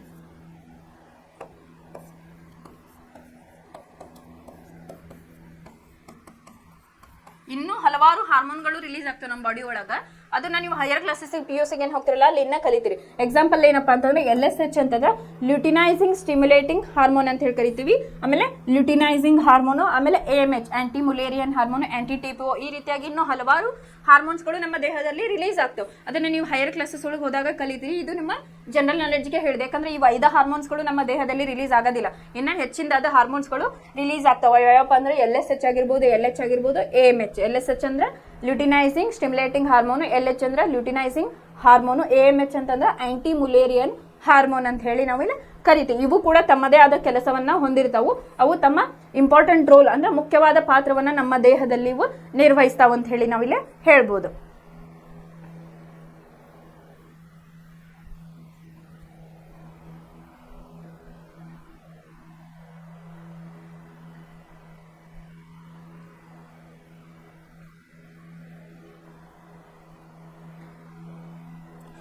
ಇಲ್ಲಿ ಒಂದು ನಿಮಗ ಕೋಷ್ಟಕವನ್ನ ಕೊಟ್ಟಿದ್ದಾರೆ, ಟ್ಯಾಬ್ಲರ್ ಕಾಲಮ್. ಯಾವ ರೀತಿಯಾಗಿ ಅಂತಂದ್ರೆ ಹಾರ್ಮೋನ್ ಯಾವುದು, ಅಂತಸ್ರಾವಕ ಗ್ರಂಥಿಗಳು ಯಾವುವು, ಕಾರ್ಯಗಳು ಅದು ಏನು ಅಂತ ಹೇಳಿ ಇಲ್ಲಿ ಸಿಂಪ್ಲಿಫೈ ಮಾಡಿ ನಿಮಗೆ ಹೇಳಿದ್ದಾರೆ. ಈಗೇನು ನಾ ಹೇಳಿದ್ನಲ್ಲ ಅದನ್ನ ನಿಮಗೆ ಏನು ಮಾಡಿದ್ದಾರೆ ಇಲ್ಲಿ ಸಿಂಪ್ಲಿಫೈ ಈಸಿ ವೇ ಒಳಗೆ ಇಲ್ಲೇ ಹೇಳಿದ್ದಾರೆ. ಈಗ ನಾನು ಏನು ಮಾಡಿದೆ, ಇಲ್ಲಿ ಒಂದೇದು ಯಾವ್ದು ಕೊಟ್ಟಿದ್ದಾರಪ್ಪ ಅಂತಂದ್ರೆ ಕೆಲವು ಪ್ರಮುಖ ಹಾರ್ಮೋನ್ಗಳು ಮತ್ತು ಅವುಗಳ ಕಾರ್ಯಗಳು ಅಂತ ಹೇಳಿ ಹೇಳಿದ್ದಾರೆ. ಬೆಳವಣಿಗೆ ಹಾರ್ಮೋನ್ ಏನ್ ಹೇಳಿದೆ, ಇದು ಪಿಟ್ಯೂಟರಿ ಗ್ರಂಥಿಯಿಂದ ಉತ್ಪತ್ತಿ ಆಗ್ತಕ್ಕಂತ ಒಂದು ಹಾರ್ಮೋನು. ಇದು ಎಲ್ಲ ಅಂಗಗಳಲ್ಲಿ ತನ್ನ ಬೆಳವಣಿಗೆಯನ್ನ ಪ್ರಚೋದನೆಯನ್ನ ಮಾಡ್ತೈತಿ. ಇದು ಬೆಳವಣಿಗೆಯ ಹಾರ್ಮೋನ್ ಅಂತ ನಾನು ಹೇಳಿದೆ. ಇದು ಏನ್ ಮಾಡ್ತೈತಿ, ನಮ್ಮ ದೇಹದಲ್ಲಿನ ಬೆಳವಣಿಗೆಯ ನಿಯಂತ್ರಣವನ್ನ ಯಾವ್ದು ಮಾಡ್ತಪ್ಪ ಅಂತಂದ್ರೆ ಬೆಳವಣಿಗೆ ಹಾರ್ಮೋನು. ಇದು ಪಿಟ್ಯೂಟರಿ ಗ್ರಂಥಿಯಿಂದ ಸ್ರವಿಕೆ ಆಗ್ತತಿ ಅಂತ ಹೇಳಿ. ಇನ್ನ ಎರಡನೇದು ಯಾವ್ದಪ್ಪ ಅಂತಂದ್ರೆ ಥೈರಾಕ್ಸಿನ್ ಹಾರ್ಮೋನ್. ಇಲ್ಲಿ ಕೊಟ್ಟಿಲ್ಲ ಅವ್ರ, ಇದು ಥೈರಾಕ್ಸಿನ್ ಹಾರ್ಮೋನು. ಇದೇನಾಗ್ತೈತಪ್ಪ ಅಂತಂದ್ರೆ ಥೈರಾಯ್ಡ್ ಗ್ರಂಥಿಯಿಂದ ಇದು ಉತ್ಪತ್ತಿ ಆಗ್ತತಿ. ಇದು ದೇಹದ ಬೆಳವಣಿಗೆಗಾಗಿ ಚಯಾಪಚಯ ಕ್ರಿಯೆಯನ್ನು ನಿಯಂತ್ರಿಸುತ್ತದೆ. ಇದು ನಮ್ಮ ದೇಹದ ಎಲ್ಲ ಆಕ್ಟಿವಿಟೀಸ್ ಗಳನ್ನ ನಿಯಂತ್ರಣ ಮಾಡ್ತತಿ ಅಂತ ಹೇಳಿ ಹೇಳ್ಬೋದು. ಯಾಕಪ್ಪ ಅಂತಂದ್ರೆ ನಮ್ದು ದೇಹಕ್ಕೆ ಏನ್ ಬೇಕು, ಶಕ್ತಿ ಬೇಕು. ಅದು ಎದರಿಂದ ಬರ್ತೈತಿ, ಆಹಾರದಿಂದ. ಆಹಾರದಲ್ಲಿನ ಕಾರ್ಬೋಹೈಡ್ರೇಟು, ಪ್ರೋಟೀನ್ ಏನಿರ್ತದಲ್ಲ ಅದನ್ನ ನಿಯಂತ್ರಣದಲ್ಲಿ ನಾವು ಯಾವ ರೀತಿಯಾಗಿ ತಗೋತೀವಲ್ಲ ಆ ರೀತಿಯಾಗಿ ತನ್ನ ಕೆಲಸವನ್ನ ನಿಯಂತ್ರಣದಲ್ಲಿ ಏನ್ ಮಾಡ್ತಿರ್ತಪ್ಪ ಅಂತಂದ್ರೆ ಈ ಥೈರಾಯ್ಡ್ ಗ್ರಂಥಿ ತನ್ನ ಕೆಲಸವನ್ನ ಇಲ್ಲೇ ಮಾಡ್ತಾ ಇರ್ತತಿ ಅಂತೇಳಿ. ಇನ್ಸುಲಿನ್ ಏನ್ ಮಾಡ್ತಪ್ಪ ಅಂತಂದ್ರೆ ಇಲ್ಲಿ ಮೇದೋಜೀರಕ ಗ್ರಂಥಿಯಿಂದ ಇದು ಉತ್ಪತ್ತಿ ಆಗ್ತತಿ. ಇದರ ಕೆಲಸ ಏನು, ರಕ್ತದಲ್ಲಿನ ಸಕ್ಕರೆಯ ಮಟ್ಟವನ್ನ ಇದು ನಿಯಂತ್ರಣವನ್ನ ಮಾಡ್ತಾ ಇರ್ತತಿ ಅಂತ ಹೇಳಿ. ಇನ್ನು ಟೆಸ್ಟೋಸ್ಟಿರಾನ್ ಮತ್ತೆ ಈಸ್ಟ್ರೋಜನ್ ಅಂತ ಹೇಳಿ ನಾ ಹೇಳಿದೆ. ಟೆಸ್ಟೋಸ್ಟಿರಾನ್ ಗಂಡ್ಮಕ್ಳಲ್ಲಿ ಕಂಡು ಬರ್ತಕ್ಕಂಥ ಒಂದು ಹಾರ್ಮೋನ್, ವೃಷಣಗಳು ಅಂತ ಹೇಳಿ ಕರಿತೀವಿ. ಆಮೇಲೆ ಹೆಣ್ಮಕ್ಳೊಳಗ ಎಗ್ ಇರ್ತಾವ ಅಂತ ಹೇಳ್ತೀವಿ, ಅದಕ್ಕೆ ನಾವು ಅಂಡಾಶಯಗಳು ಅಂತ ಹೇಳಿ ಕರಿತೇವೆ. ಇಲ್ಲಿ ಹೆಣ್ಣು ಸಂತಾನೋತ್ಪತ್ತಿ, ಅಂಗಗಳ ಬೆಳವಣಿಗೆಗೆ ಮತ್ತು ಋತುಚಕ್ರದ ನಿಯಂತ್ರಣ ಇತ್ಯಾದಿ ಅಂತ ಹೇಳಿ ಹೇಳ್ತೇವೆ. ಋತುಚಕ್ರದ ಹೇಳಿದೆ ಆ ಹಾರ್ಮೋನು 12 to 16 ಏಜ್ ಒಳಗೆ ಹೆಣ್ಮಕ್ಳೊಳಗೆ ಏನಾಗ್ತಿರ್ತೈತಿ, ಮ್ಯಾಚುರಿಟಿ ಋತುಮತಿ ಆಗುವ ಒಂದು ಚಾನ್ಸ್ ಇರ್ತೈತಿ. ಅಲ್ಲಿ ಏನಾಗ್ತೈತಿ, ಈಸ್ಟ್ರೋಜನ್ ಹಾರ್ಮೋನ್ ತನ್ನ ಕೆಲಸವನ್ನ ಇಲ್ಲೇ ಮಾಡ್ತಾ ಇರ್ತೈತಿ. ದೇಹದಲ್ಲಿ ಬದಲಾವಣೆಗಳಾಗ್ತಾವು, ವಾಯ್ಸ್ ಸಾಫ್ಟ್ ಆಗ್ತತಿ, ಹೇರ್ ಗ್ರೋತ್ ಆಗ್ತಾ ಇರ್ತೈತಿ. ಗಂಡ್ ಮಕ್ಕಳಲ್ಲಿ ವಾಯ್ಸ್ ಗಡಸತನದಿಂದ ಕೂಡಿರ್ತೈತಿ. ಆಮೇಲೆ ಮೀಸೆ ಬರೋದಕ್ಕೆ ಸ್ಟಾರ್ಟ್ ಆಗ್ತತಿ. ಆಮೇಲೆ ದೇಹ ಬಲಾಢ್ಯ ಆಗ್ತತಿ ಅಂತ ಹೇಳಿ. ಇನ್ನ ಅಡ್ರಿನಲಿನ್ ಗ್ಲ್ಯಾಂಡ್ ಅಂತ, ಅಡ್ರಿನಲಿನ್ ಹಾರ್ಮೋನು, ಅಡ್ರಿನಲ್ ಗ್ರಂಥಿಯಿಂದ ಇದು ಸ್ರವಿಕೆಯನ್ನ ಆಗ್ತತಿ. ಇದು ಎಲ್ಲಾಗಿರ್ತೈತಿ, ಕಿಡ್ನಿಯ ಮೇಲೆ ಟೋಪಿ ಆಕಾರದಲ್ಲಿ ಇದು ಇರ್ತತಿ ಅಂತ ಹೇಳಿ ನಾವು ಇಲ್ಲಿ ಹೇಳ್ತೇವೆ. ಇದು ನಮ್ಮ ಆಘಾತದ ಸಮಯದಲ್ಲಿ, ಭಯ, ಆತಂಕ, ಒತ್ತಡದ ಸಮಯದಲ್ಲಿ ತನ್ನ ಕೆಲಸವನ್ನ ಇದು ಮಾಡ್ತಾ ಇರ್ತತಿ ಅಂತ ಹೇಳಿ. ಆಮೇಲೆ ಬಿಡುಗಡೆಯನ್ನು ಪ್ರಚೋದಿಸುವ ಹಾರ್ಮೋನ್ಗಳು ಅಂತ ಹೇಳಿ ಹೇಳಿದಾರೆ. ಈಗ ನಿಮಗೆ 5 ಮಾತ್ರ ಹಾರ್ಮೋನ್ಸ್ಗಳಿದಾವೆ, ಅದ್ರ ಬಗ್ಗೆ ನೀವು ತಿಳ್ಕೊಂಡ್ರೆ ಸಾಕು. ಇನ್ನು ಹೆಚ್ಚಿನದಾಗಿ ಹೈಯರ್ ಕ್ಲಾಸಸ್ ಒಳಗೆ ನೀವು ಇಲ್ಲಿ ಕಲಿತೀರಿ ಅಂತ. ಇಲ್ಲಿಗೆ ನಮ್ದು ಏನಾಯ್ತಪ್ಪ ಅಂತಂದ್ರೆ ನಿಯಂತ್ರಣ ಮತ್ತು ಸಹಭಾಗಿತ್ವ ಚಾಪ್ಟರ್ ಇಲ್ಲಿಗೆ ಮುಗೀತು. ಈಗ ನಾವು ಒಂದ್ಸರಿ ಈ ಚಾಪ್ಟರ್ ಒಳಗೆ ಏನೇನು ಕಲಿತ್ವಿ ಅಂತ ಹೇಳಿ ಒಂದ್ಸಲಿ ನಾವು 10 minutes ಗ್ಲಾನ್ಸ್ ಅನ್ನ ಮಾಡೋಣ. ಈಗ ನಮ್ಮ ದೇಹದಲ್ಲಿ ಸಹಭಾಗಿತ್ವ ಮತ್ತು ನಿಯಂತ್ರಣಗಳು ನರವ್ಯೂಹ ಮತ್ತು ಹಾರ್ಮೋನ್ಗಳ ಕಾರ್ಯವಾಗಿವೆ ಅಂತ ಹೇಳಿ. ಫಸ್ಟಿಗೆ ನಾವೇನ್ ಕರಿತೀವಿ, ನರಕೋಶದ ಬಗ್ಗೆ ಕಲಿತ್ವಿ. ಅಲ್ಲಿ ಆಕ್ಸಾನ್ ಆಗಿರ್ಬೋದು, ಡೆಂಡ್ರೈಟ್ಗಳಾಗಿರ್ಬೋದು, ಯಾವ ರೀತಿಯಾಗಿ ಮೆಸೇಜ್ ಅನ್ನ ನಮ್ಮ ಬ್ರೈನ್ಗೆ ಹೋಯ್ತಾವ ಅಂತ ಹೇಳಿ ಇಲ್ಲೇ ಕಲಿತ್ವಿ. ಆಮೇಲೆ ಹಾರ್ಮೋನ್ಸ್ಗಳು ಕೂಡ ನಮ್ಮ ದೇಹದ ನಿಯಂತ್ರಣವನ್ನ ಇಲ್ಲೇ ಮಾಡ್ತಾ ಇರ್ತಾವ ಅಂತ ಹೇಳಿ ಇಲ್ಲೇ ಕಲಿತ್ವಿ. ನರವ್ಯೂಹದ ಪ್ರತಿಕ್ರಿಯೆಗಳನ್ನು ಪರಾವರ್ತಿತ ಪ್ರತಿಕ್ರಿಯೆ, ಐಚ್ಛಿಕ ಅಥವಾ ಅನೈಚ್ಛಿಕ ಕ್ರಿಯೆಗಳು ಎಂದು ವರ್ಗಿಸಬಹುದು ಅಂತ ಹೇಳಿ ಹೇಳಿದೆ. ನಾ ಪರಾವರ್ತಿತ ಛಾಪದ ಬಗ್ಗೆ ಇಲ್ಲೇ ಹೇಳಿದೆ. ಇಲ್ಲಿ ಏನಾಗಿರ್ತದಪ್ಪ ಅಂತಂದ್ರೆ ಮಿದುಳು ಬಳ್ಳಿ ತನ್ನ ಕೆಲಸವನ್ನ ಮಾಡ್ತಾ ಇರ್ತೈತಿ. ಈಗ ಕೈಯನ್ನು ಸುಟ್ಟಾಗ ಏನಾಗ್ತೈತಿ, ಮೆದುಳಿಗೆ ಮೆಸೇಜ್ ಹೋಗ್ಬೇಕಾದ್ರೆ ಏನಾಗ್ತೈತಿ, ಸರ್ಟೆನ್ ಟೈಮ್ ಅನ್ನ ಇಲ್ಲೇ ತೆಗೆದುಕೊಳ್ತೈತಿ. ಆ ಟೈಮ್ನಾಗ ಏನಾಗಿರ್ತೈತಪ್ಪ ಅಂತಂದ್ರೆ ಮಿದುಳು ಬಳ್ಳಿ ಇಲ್ಲೇ ತಮ್ಮ ಕೆಲಸವನ್ನ ಮಾಡ್ತಾ ಇರ್ತೈತಿ. ಅದಕ್ಕೆ ಪರಾವರ್ತಿತ ಛಾಪ ಅಂತ ಹೇಳಿ ಕರೆದ್ವಿ. ಅದು ಒಂದು ವಾತಾವರಣದ ಪ್ರತಿಕ್ರಿಯೆಗೆ ತತ್ಕ್ಷಣದ ಒಂದು ವಾತಾವರಣದ ಪ್ರಚೋದನೆಗೆ ನಾವು ಹಠಾತ್ ಪ್ರತಿಕ್ರಿಯೆ ಅಥವಾ ತತ್ಕ್ಷಣದ ಪ್ರತಿಕ್ರಿಯೆ ನೀಡೋದಕ್ಕೆ ನಾವು ಪರಾವರ್ತಿತ ಛಾಪ ಅಂತ ಹೇಳಿ ಕರಿತೇವೆ ಅಂತೇಳಿ. ಸಂದೇಶಗಳು ಪ್ರಸರಣಕ್ಕೆ ನರವ್ಯೂಹದ ವಿದ್ಯುತ್ ಆವೇಗಗಳನ್ನ ಬಳಸುತ್ತವೆ ಅಂತಂದ್ರೆ ವಿದ್ಯುತ್ ಅಲೆಗಳ ಬಗ್ಗೆನ ಈಗಾಗಲೇ ಹೇಳಿದೆ, ಯಾವ ರೀತಿಯಾಗಿ ನಮ್ಮ ದೇಹದಲ್ಲಿ ಮೆಸೇಜ್ಗಳು ಪಾಸ್ ಆಗ್ತಾವು ಅಂತ ಹೇಳಿ. ನರವ್ಯೂಹವು ನಮ್ಮ ಜ್ಞಾನೇಂದ್ರಿಯಗಳಿಂದ ಮಾಹಿತಿಯನ್ನು ಪಡೆದುಕೊಳ್ಳುತ್ತವೆ ಮತ್ತು ನಮ್ಮ ಸ್ನಾಯುಗಳ ಮೂಲಕ ಕಾರ್ಯ ನಿರ್ವಹಿಸುತ್ತವೆ ಅಂತ ಹೇಳಿ. ಏನು ನಮ್ಮ ಜ್ಞಾನೇಂದ್ರಿಯಗಳ್ಯಾವು, ಕಣ್ಣು, ಮೂಗು, ನಾಲಿಗೆ, ಚರ್ಮ, ಇದ್ರ ಬಗ್ಗೆ ನಾ ಹೇಳಿದ್ನಲ್ಲ, ಯಾವ ರೀತಿಯಾಗಿ ಅದು ಮೆಸೇಜ್ ಪಾಸ್ ಆಗ್ತೈತಿ ಅಂತ ಹೇಳಿ ಮೆದುಳಿಗೆ ಹೇಳ್ಬೇಕಾದ್ರೂ ನಾ ಹೇಳಿದ್ದೆ. ಅವಾಗ ಮೆದುಳು ಆಯ್ತು, ಮುಮ್ಮೆದುಳು, ಹಿಮ್ಮೆದುಳು, ಮಧ್ಯದ ಮೆದುಳು, ಅಲ್ಲಿ ಯಾವ ರೀತಿಯಾಗಿ ತಮ್ಮ ಕೆಲಸವನ್ನ ಮಾಡ್ತೈತಿ ಅಂತ ಹೇಳಿ. ಮುಮ್ಮೆದುಳು ಮುಖ್ಯವಾಗಿ ಜ್ಞಾನೇಂದ್ರಿಯಗಳ ಮೇಲೆ ತನ್ನ ಚಟುವಟಿಕೆಯನ್ನ ಹೊಂದೈತಿ ಅಂತ ಹೇಳಿ ನಾವು ಕಲ್ತಿದ್ವಿ. ರಾಸಾಯನಿಕ ಸಹಭಾಗಿತ್ವವು ಸಸ್ಯ ಮತ್ತು ಪ್ರಾಣಿಗಳೆರಡರಲ್ಲೂ ಕಂಡು ಬರುತ್ತದೆ ಅಂತ ಹೇಳಿ ನಿನ್ನೆ ಕ್ಲಾಸ್ ಒಳಗ ನಾವು ನೋಡಿದ್ವಿ. ಸಸ್ಯಗಳಲ್ಲಿ ಏನಾಗಿರ್ತೈತಿ, ಕಮ್ಯುನಿಕೇಶನ್ ಎರಡು ರೀತಿಯಾಗಿ ಆಗಿರ್ತೈತಿ ಅಂತೆ, ಪ್ರಚೋದನೆಗೆ ತಕ್ಕ ಪ್ರತಿಕ್ರಿಯೆ ಮತ್ತು ಸಸ್ಯಗಳಲ್ಲಿ ಬೆಳವಣಿಗೆಯ ಮೂಲಕ ನೋಡಿದ್ವಿ. ಆಮೇಲೆ ಪ್ರಚೋದನೆಗೆ ತಕ್ಕ ಪ್ರತಿಕ್ರಿಯೆ ಒಳಗ ನಾವೇನ್ ಮಾಡಿದ್ವಿ, ಮುಟ್ಟಿದರೆ ಮುನಿ ಗಿಡದ ಬಗ್ಗೆ ನಾವು ಕಲಿತಿದ್ವಿ. ಅಲ್ಲಿ ಯಾವ ರೀತಿಯಾಗಿ ತನ್ನ ರಕ್ಷಣೆಯನ್ನ ಮಾಡ್ಕೋತೈತಿ, ಅಲ್ಲಿ ಸಹಭಾಗಿತ್ವ ಅಥವಾ ನಿಯಂತ್ರಣವನ್ನ ಯಾವ ರೀತಿಯಾಗಿ ಮಾಡ್ಕೋತೈತಿ ಅಂತ ಹೇಳಿ ನೋಡಿದ್ವಿ. ಇನ್ನು ಸಸ್ಯಗಳಲ್ಲಿ ಬೆಳವಣಿಗೆ ಬಗ್ಗೆ ನಾವೇನ್ ಮಾಡಿದ್ವಿ, ಅನುವರ್ತಿತ ಕ್ರಿಯೆಗಳ ಬಗ್ಗೆ ಮಾಡಿದ್ವಿ. ದ್ವಿತೀಯಾನು ಆಗಿರ್ಬೋದು, ಜಲಾನು ಆಗಿರ್ಬೋದು, ಆಮೇಲೆ ರಾಸಾಯನಿಕ ಕ್ರಿಯೆಗಳಲ್ಲಿ ಮತ್ತು ಹಾರ್ಮೋನ್ಸ್ಗಳು ಯಾವ ರೀತಿಯಾಗಿ ಸಸ್ಯಗಳಲ್ಲಿ ಕೆಲಸವನ್ನ ಮಾಡ್ತಾವೋ ಅಂತ ಹೇಳಿ ನೋಡಿದ್ವಿ. ಅದು ನಿನ್ನೆ ಕ್ಲಾಸ್ ಒಳಗೆ ನಾನು ಇನ್ ಡೀಟೇಲ್ ಆಗಿ ಹೇಳಿದೆ, ಯಾವ ರೀತಿಯ 4 ಹಾರ್ಮೋನ್ಗಳಲ್ಲಿ ರಿಲೀಸ್ ಆಗ್ತಾವೆ ಮತ್ತು ಅಲ್ಲಿ ದ್ವಿತೀಯಾನು, ಆಮೇಲೆ ಇದು ಯಾವುದು ಇನ್ನೊಂದು ಯಾವುದು ಜಲಾಯನ ಆಗಿರ್ಬೋದು, ರಾಸಾಯನಿಕ ಕ್ರಿಯೆ ಆಗಿರ್ಬೋದು, ಆಮೇಲೆ ಗುರುತ್ವಯಾನು ಬಗ್ಗೆ ನಾವು ನಿನ್ನೆ ಕ್ಲಾಸಸ್ ಒಳಗ ಸಸ್ಯಗಳಲ್ಲಿ ಯಾವ ರೀತಿ ಆಗ್ತೈತಿ ಬೆಳವಣಿಗೆ ಹಂತ ಅಂತ ಹೇಳಿ ನೋಡಿದ್ವಿ. ಆಮೇಲೆ ಇವತ್ತೇನ್ ಮಾಡಿದ್ವಿ, ಹಾರ್ಮೋನುಗಳು ಒಂದು ಜೀವಿಯ ದೇಹದ ಒಂದು ಭಾಗದಲ್ಲಿ ಉತ್ಪತ್ತಿಯಾಗಿ ಬಯಸಿದ ಪರಿಣಾಮ ಉಂಟು ಮಾಡಲು ಇನ್ನೊಂದು ಭಾಗಕ್ಕೆ ಚಲಿಸುತ್ತವೆ ಅಂತ ಹೇಳಿ. ಇವತ್ತಿನ ಕ್ಲಾಸ್ ಒಳಗೆ ನಾವು ಹಾರ್ಮೋನ್ಸ್ಗಳ ಬಗ್ಗೆ ಕಲಿತ್ವಿ. ಹಾರ್ಮೋನ್ಸ್ಗಳಂದ್ರೆ ಇವು ರಾಸಾಯನಿಕ ಕ್ರಿಯೆಯನ್ನು ಒಳಗೊಂಡಿರ್ತಾವೆ, ಒಂದು ರಸವನ್ನ ಇಲ್ಲೇ ಬಿಡುಗಡೆ ಮಾಡ್ತವೆ. ಇಲ್ಲಿ ಡೈರೆಕ್ಟ್ ಆಗಿ ರಕ್ತದಲ್ಲಿ ಇವು ನಿರ್ನಾಳ ಗ್ರಂಥಿಯಿಂದ ರಕ್ತದಲ್ಲಿ ಡೈರೆಕ್ಟ್ ಇವು ಪಾಸ್ ಮಾಡ್ತಾವೆ. ಅವಾಗ ನಾವು ಅದಕ್ಕೆ ರಿಯಾಕ್ಟ್ ಅನ್ನ ಮಾಡ್ತೇವೆ, ಯಾವ ರೀತಿಯಾಗಿ ಕ್ರಿಯೆಗಳನ್ನ ಮಾಡ್ತೈತೆ, ಅದರ ಕಾರ್ಯಗಳೇನು, ಯಾವ ಒಂದು ಗ್ರಂಥಿಯಿಂದ ಇವು ಸ್ರವಿಕೆ ಆಗ್ತಾವ ಅಂತ ಹೇಳಿ ಇವತ್ತಿನ ಕ್ಲಾಸಸ್ ಒಳಗ ನೋಡಿದ್ವಿ. ಹಿಮ್ಮಾಹಿತಿ ಕಾರ್ಯವಿಧಾನವು ಹಾರ್ಮೋನ್ಗಳ ಕ್ರಿಯೆಯನ್ನು ನಿಯಂತ್ರಿಸುತ್ತವೆ ಅಂತ ಹೇಳಿ ಕೂಡ ನಾವು ಇವತ್ತಿನ ಕ್ಲಾಸಸ್ ಒಳಗ ಕಲಿತ್ವಿ. ಇದಿಷ್ಟು ಯಾವ್ದಪ್ಪ ಅಂತಂದ್ರ ನಿಯಂತ್ರಣ ಮತ್ತು ಸಹಭಾಗಿತ್ವದೊಳಗೆ ನಾವು ಇದ್ರ ಬಗ್ಗೆ ಕಲಿತ್ವಿ. ಇದ್ರ ಮೇಲೆ ಏನೇನು ಕ್ವಶನ್ಸ್ ಬರ್ಬೋದಲ್ಲ ಇಲ್ಲಿವರೆಗೂ, ಅಂದ್ರೆ ಒಂದು ಸರ್ಟೆನ್ ಇದ್ರ ಮಟ್ಟ ಅಂದ್ರೆ ಕ್ವಶನ್ ಪೇಪರ್ಸ್ ಒಳಗೆ ಯಾವ ರೀತಿಯಾಗಿ ಕ್ವಶನ್ ಕೇಳಿದಾರಲ್ಲ ಅದನ್ನ ಒಂದು ಕ್ಲಾಸ್ ತಗೊಂಡು ನಾನು ಏನ್ ಮಾಡ್ತೇನೆ, ನಿಮ್ಗೆ ಈಸಿಯಾಗಿ ಮಾಡ್ಕೊಡ್ತಾ ನೆಕ್ಸ್ಟ್ ಕ್ಲಾಸಸ್ ಒಳಗೆ ನಾ ಇದ್ರ ಬಗ್ಗೆ ಹೇಳ್ತೇನೆ. ಧನ್ಯವಾದಗಳು.